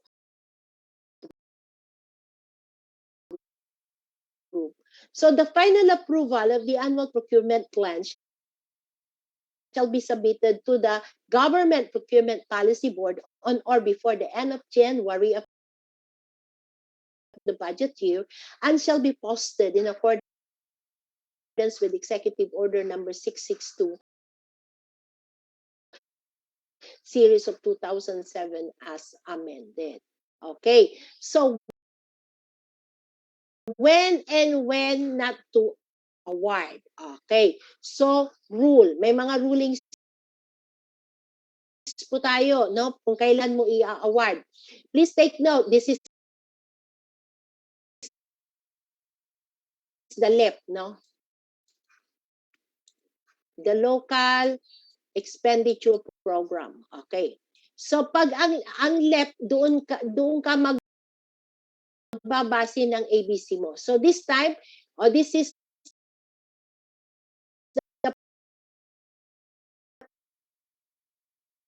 a case wherein your ABC, the amount in the LEP is the same as in the ABC. Nag-public bidding ka, and the lowest calculated responsive bid is the same as the ABC. Nung lumabas si AO, so this is now your appropriation ordinance. Nung lumabas si appropriation ordinance, the same as that in the GAA or in the AO and the lowest calculated responsive bid. So what you will do is to award the contract. However, no, in case na may reenacted budget, may mga LGUs dyan hanggang ngayon, reenacted pa po sila. Matatapos na po ang term ngayon ng mga ating pong mga officials, hanggang ngayon, reenacted pa rin po ang budget nila. Kawawa naman. So, however, in the case of a reenacted budget, the procuring entity may only award the contract for recurring procurement projects only, and not for new project. So, hindi po sa new project, only for recurring procurement project only. Okay, maliwanag po yan. Sa rule number 2 natin. Okay, so the same, this is the LEP, this is the ABC, parehas po. Ngayon, nag-post qualification, nag-public bidding sa post qualification, ang na-post qualify, maganda. Meron pong na-offer ang lowest calculated bid na 1 million. So 1.2 versus 1 million, makakatipid ang LGU ng 200,000.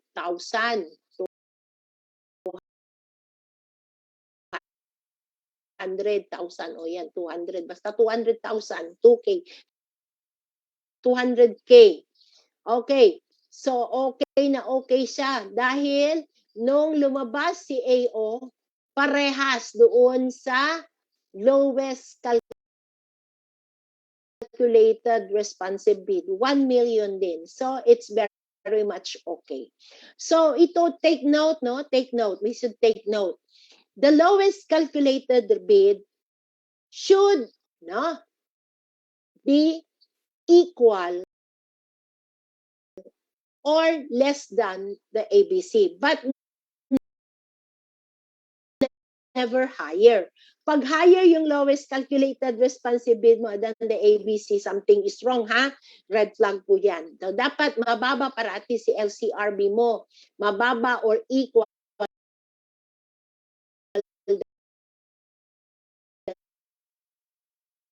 than the ABC.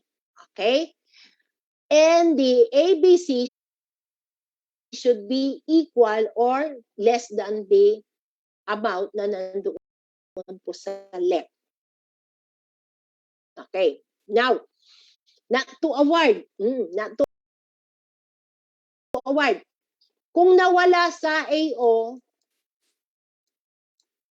yung amount ng project mo, 0. Ano ba ang pagkukuhanan mo ng pondo? Wala. Pag less than, hindi rin pwede. Pag less than. Kasi dito sa susunod na case, less than. Yung lowest calculated bid mo, although yung lowest calculated responsive bid mo is lower than 1 million, nakakatipid sana ng 100,000 si LGU, kaya lang, noong nag-undergo siya ng authorization, nakita ng sanggunian na, dapat 800,000 lang ang in-approve. So, short ng 100,000. So, hindi pwede kasi it is less than the lowest calculated responsive bid. So, it cannot be awarded. So do not award. Okay? Another rule is in not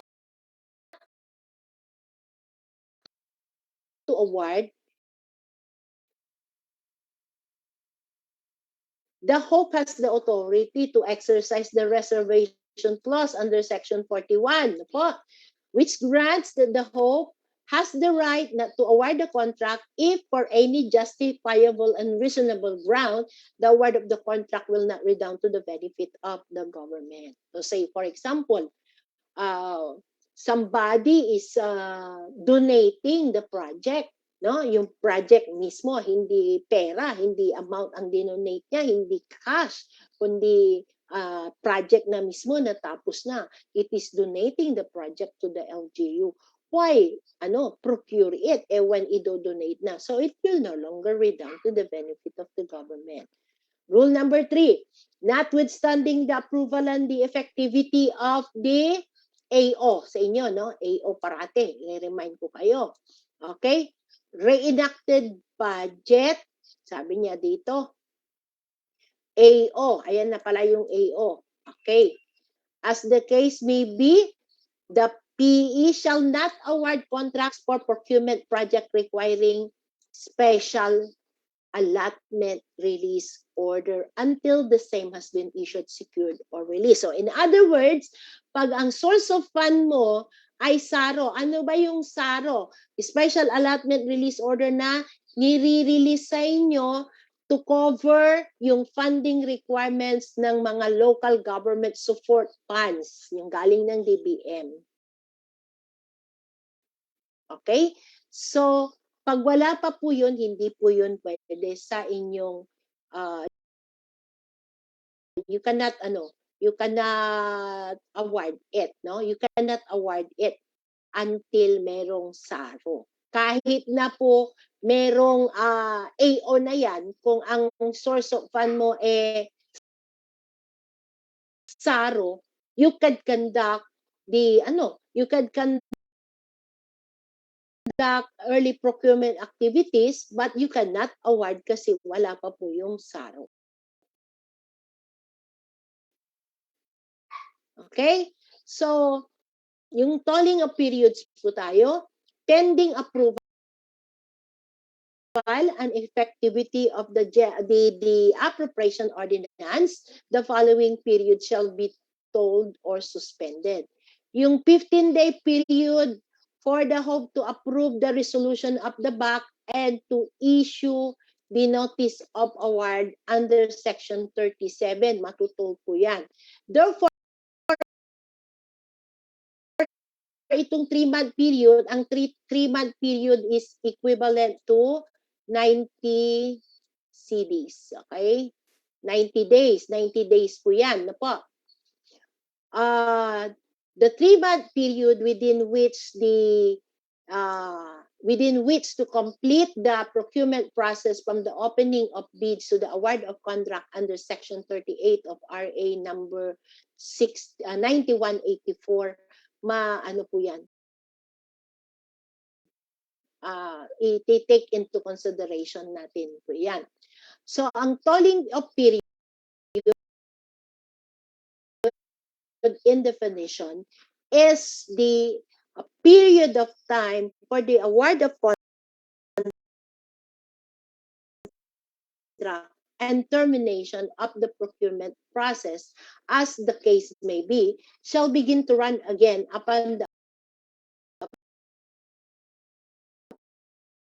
approval and effectivity of the appropriation ordinance. It shall not commence anew, but rather grants the balance of the remaining period to award the contract or terminate the procurement process. So I will give you a very concrete example here. Okay. Assuming that you have already conducted, yung pre-procurement conference, the advertisement, advertisement as well as the the pre-bid ka na. So meron ka na ngayon yung nakaset na yung bid opening mo ng July 30. So you proceeded as planned. Nag-July 30 ka. Okay. So sa bid opening kasi, after bid opening, may evaluation, di ba? So evaluation, after evaluation, you will have now the lowest calculated bid. At yung lowest calculated bid mo will have to undergo yung 15 days na post-qualification. Di ba?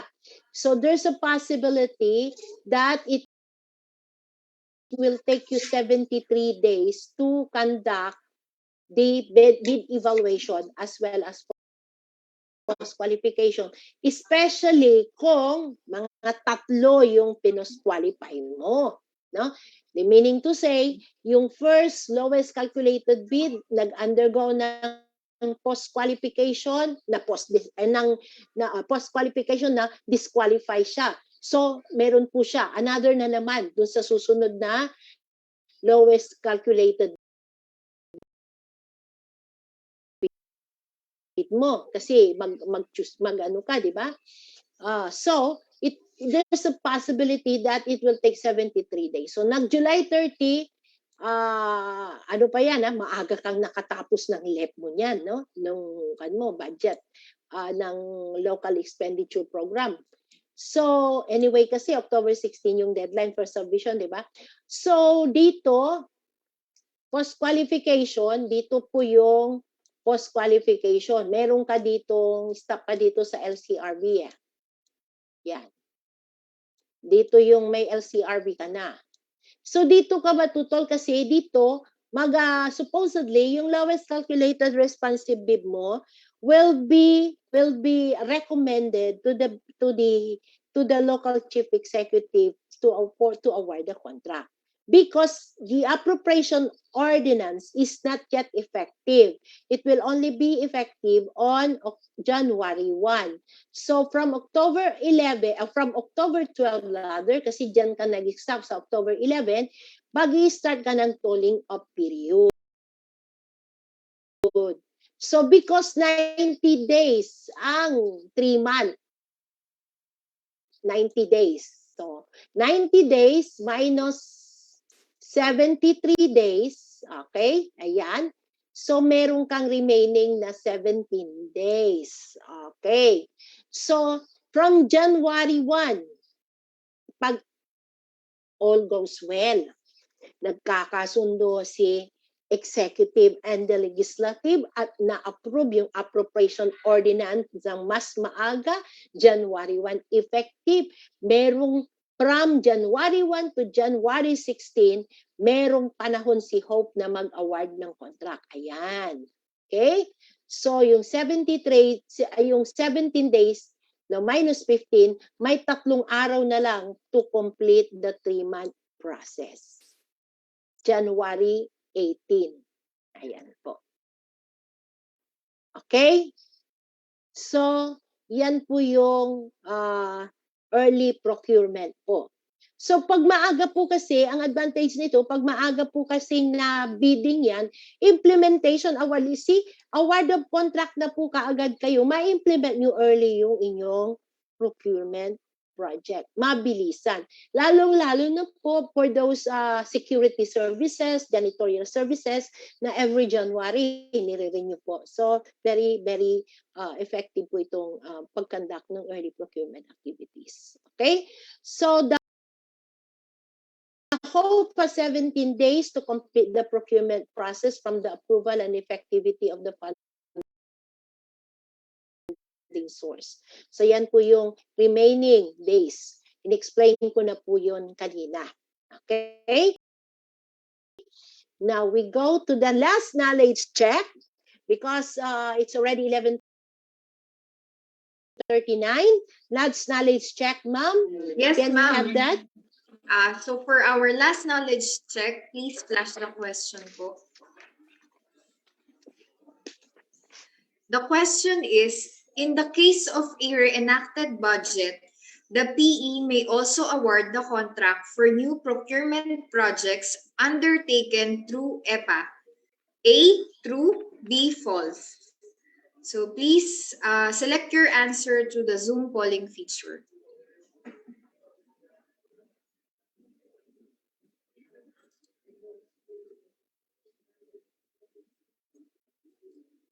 So I will be closing the polling feature in 10,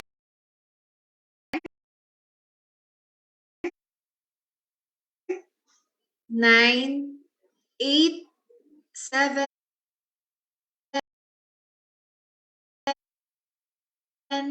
6, 5, 4, 3, 2, and 1.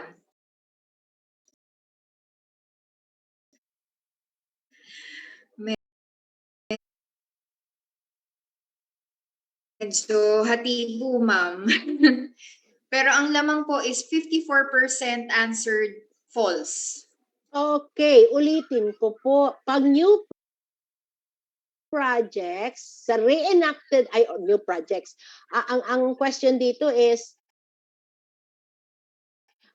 pag reenacted budget, pwede po ba na mag-award ng contract for new projects? Hindi, for recurring lang po. Kaya in-next ko po kanina sa example ko yung new project.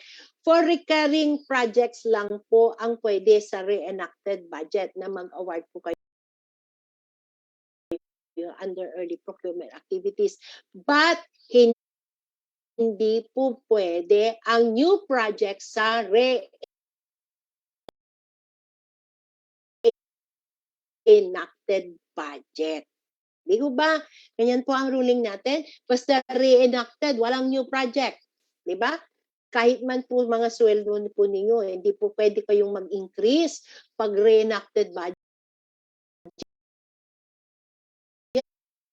Di po ba? Kasi new po yun. Okay? So again, ulitin ko, in the case of a reenacted budget, the procuring entity may not award the shall not award the contract for new procurement projects. Walang new procurement projects for reenacted budget. Okay.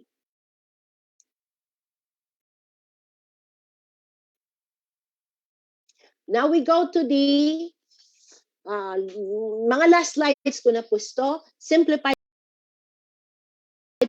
posting and electronic submission of procurement reports. Okay. These are now, bakit itong lumabas? Reportorial po yan, reportorial requirements to GPPB. Okay. So, January to July. Okay. So, January muna. So, January of current fiscal year, that is the approval ng approved APP based on the appropriation ordinance. Approved APP based on the appropriation ordinance for the year shall be submitted to the GPPB by January 30. Reportorial requirements natin yan, hindi reportal, no? And then, for July, sa July naman, anong gagawin natin sa July? Usually ito, trabaho po ito ng ng back secretariat. The updated APP, yung updated, meaning to say, kung meron mang mga revisions, no, you will have to indicate that in your APP, update it or have a supplemental APP. It shall be submitted to the GPPB by July. Yung ginawa mo for the semester, first semester, no? So it doesn't mean to say na July lang po kayo magkakaroon ng makapag implement ng project kasi doon lang in-update yung APP. So, pwedeng within that period, mag-update na po kayo ng inyong APP, mag-supplement kayo in case na yung project ay wala doon sa APP na existing. And then, yung reporting po na lang po ninyo ay to be submitted to the GPPB by July. And then remember that we also have to uh, prepare the procurement monitoring report based on the approved annual procurement plan. Yan yung instead na similar po to sa APP but only yung mga dates are the actual dates where the procurement activities was conducted, no? When the procurement activities were conducted. So, maggagawa ka ng procurement monitoring report for the first semester to be submitted 14 days after the end of each semester. So it is a ruling na nandoon po sa IRR ng Procurement Reform Act or RA 9184. And then come January of next year, that is the following year, okay, yung updates for the second semester of the last year, of the past year, will be reported again to the GPPB by January of next year. So lahat ng mga pagbabago doon na ginawa, i-report mo by January of the next year. And then, gawa ka rin ng yung PMR for the second semester to be reported 14 days after the end of each semester. And then, yung pong APCPI ninyo, APCPI by March 31. Reportorial requirements po yan. Reporting. Okay?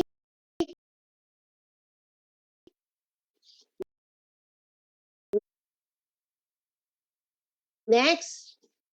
Okay. GPPB resolution number 11-2020, electronic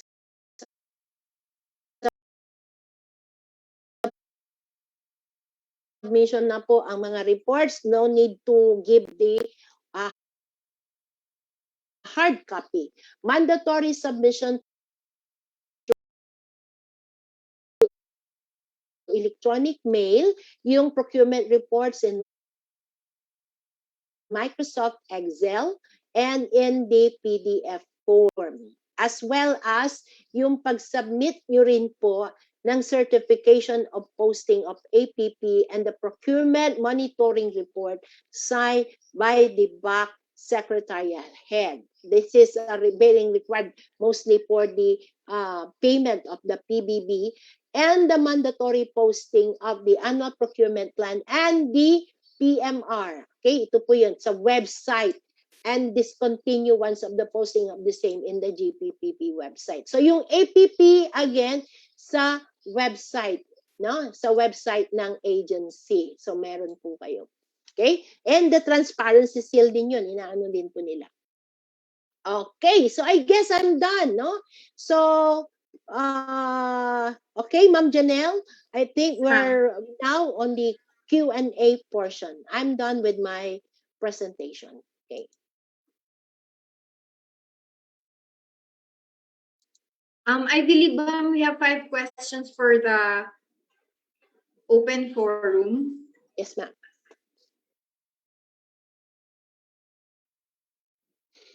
So at this point, we will be having the open forum. Our technical team has gathered your questions in the Zoom chat box and Facebook comment section. So may we ask our technical team to please flash the questions. Our first question is,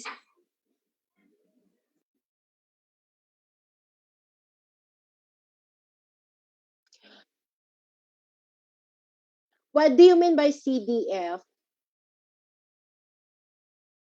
Anong kanyan yan? again po ma'am, should PRs for projects under CDF be signed by the planning officer or the implementing department or end user unit? What do we mean by CDF? Anong source of fund? Countrywide Development Fund? 20%. Okay. So 20% development plan. Okay. Yun naman po kasi yung 20% development plan. May mga, saan, may ano po yan eh. Implementing unit po yan. Diba? Sinong nagpapa-implement ng mga CDF na yan? Yung mga i-charge po sa 20% development plan. Kung sino po yung mag-i-implement, siya po yung magsasign ng purchase request. So, hindi po yung MPDC. More or less, ang inaano ko po dyan is the implementing unit or the implementing end user unit. Yun yung purchase request. Kasi sila po doon mag-i-emanate dapat yung kanilang mga projects. Okay po. So our second question is, EPA is applicable for what alternative methods of procurement?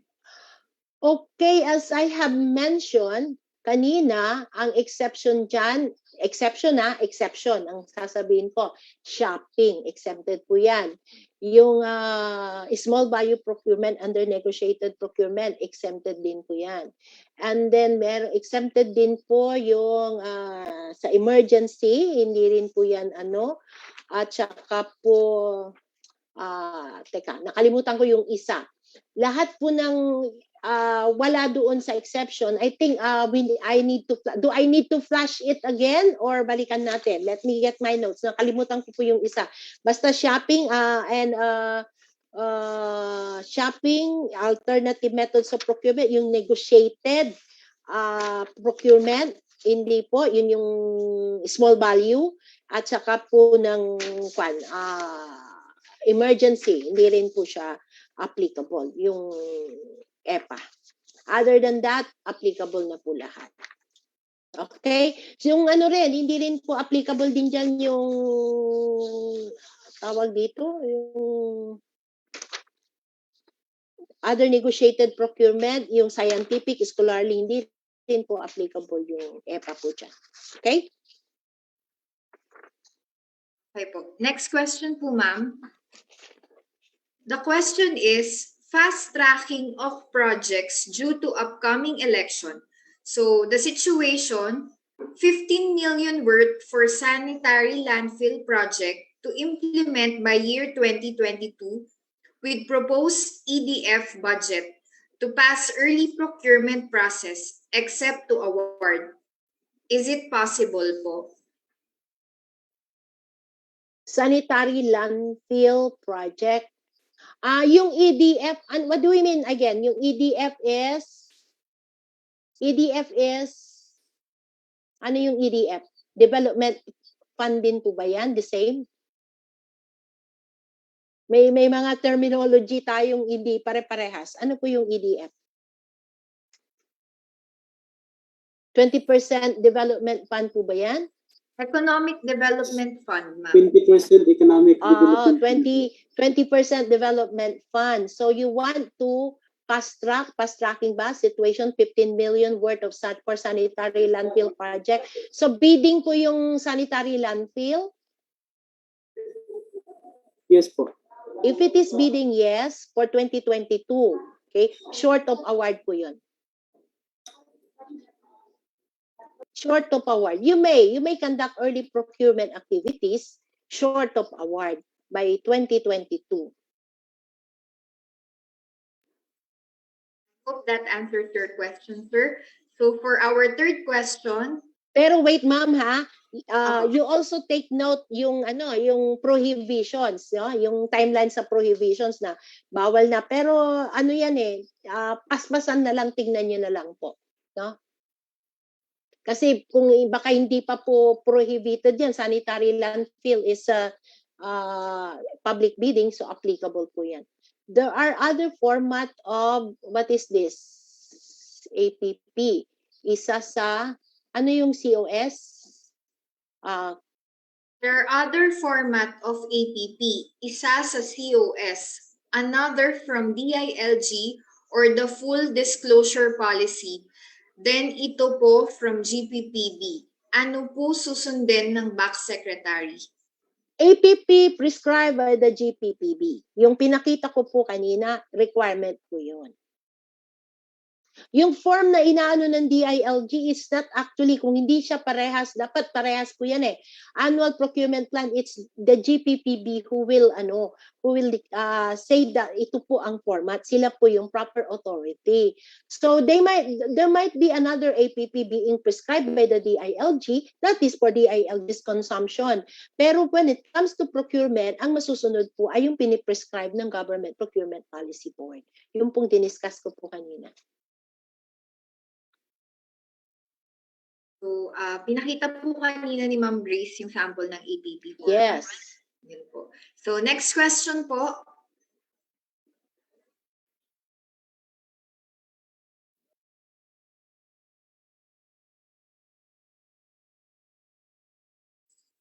Next question po, please. The question is, need po ba talaga na mag-procure sa PSDBM? If hindi po doon magpo-procure, anong documents or attachment po ang pwedeng isubmit? Okay. Meron po kasing actually required po tayo ang inaano nila is actually mga national government agencies pero ini-encourage po ang mga local government units to procure sa PSDBM. Ayan po, makuha po kasi merong ano natin diyan parang nabasa ko na yung required are the national government agencies. Okay? Pag hindi po doon magpo-procure, anong documents ang i-attach? Kung wala po kasi sa PSDBM, yung item, usually ang kinukuha ay yung SINAS. Pero ang inaano na rin po nila ngayon is i-discuss din po ito sa alternative methods of procurement. Ano po? Kung wala na po kasi yung SINAS, ang ano lang pag hindi available sa list noong sa na inaano ng PS, sapat na po 'yun para hindi po tayo mag-procure sa PSDBM. Okay? Dati po kasi certificate of non-availability of stocks, pero hindi na po 'yun hinihingi ngayon during times of this na meron tayong emergency or under quarantine. Okay? May pahabol na question lang po, ma'am. Who prepares the PPMP and APP? The end user. Paulit-ulit po tayo.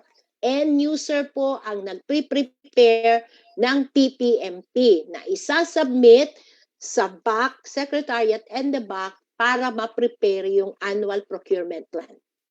Okay? Okay po, ma'am. And that concludes our open Tapos forum. na? Yes po. If you have more questions, you may still ask them out even after this webinar by visiting slido.com. All you have to do is to just type in the event code #governmentprocurementph in the event to which the GPPB TSO will answer through an issuance or through FAQs. With that, we would like to thank our resource speaker, Ms. Ortiz, for graciously accepting our invitation to be part of this online training. For our winners, our event secretariat will contact you on how you may claim your special tokens. So before we end our program, allow me to give a recap on our session for today. So we have an in-depth learning discussions about the fundamentals of procurement planning, understand the basic principles of market study and project costing, preparation of the project procurement management plan, annual procurement plan, and the conduct of early procurement activities. Most importantly, we were able to tackle the importance of planning procurement projects with proper budget allocation with a given timeline. So again, today's session is led by Ms. Ortiz. So allow me to make a few reminders. We would like to remind again our Zoom participants to please register to the online training management system by visiting the link and using the control number emailed to you by our event secretariat. We would also like to remind everyone to please accomplish the participants' daily attendance sheet through Google Forms through the link shared by our event secretariat in our Zoom chat box. Rest assured that all information gathered for this online training shall be treated with utmost confidentiality, consistent with the provisions of the Data Privacy Act. Finally, for tomorrow's session, please be reminded to log in at least 10 minutes before 8 a.m. and please be advised that we shall again be using the Zoom platform. That's it. Ma'am Janelle, Yes, ma'am.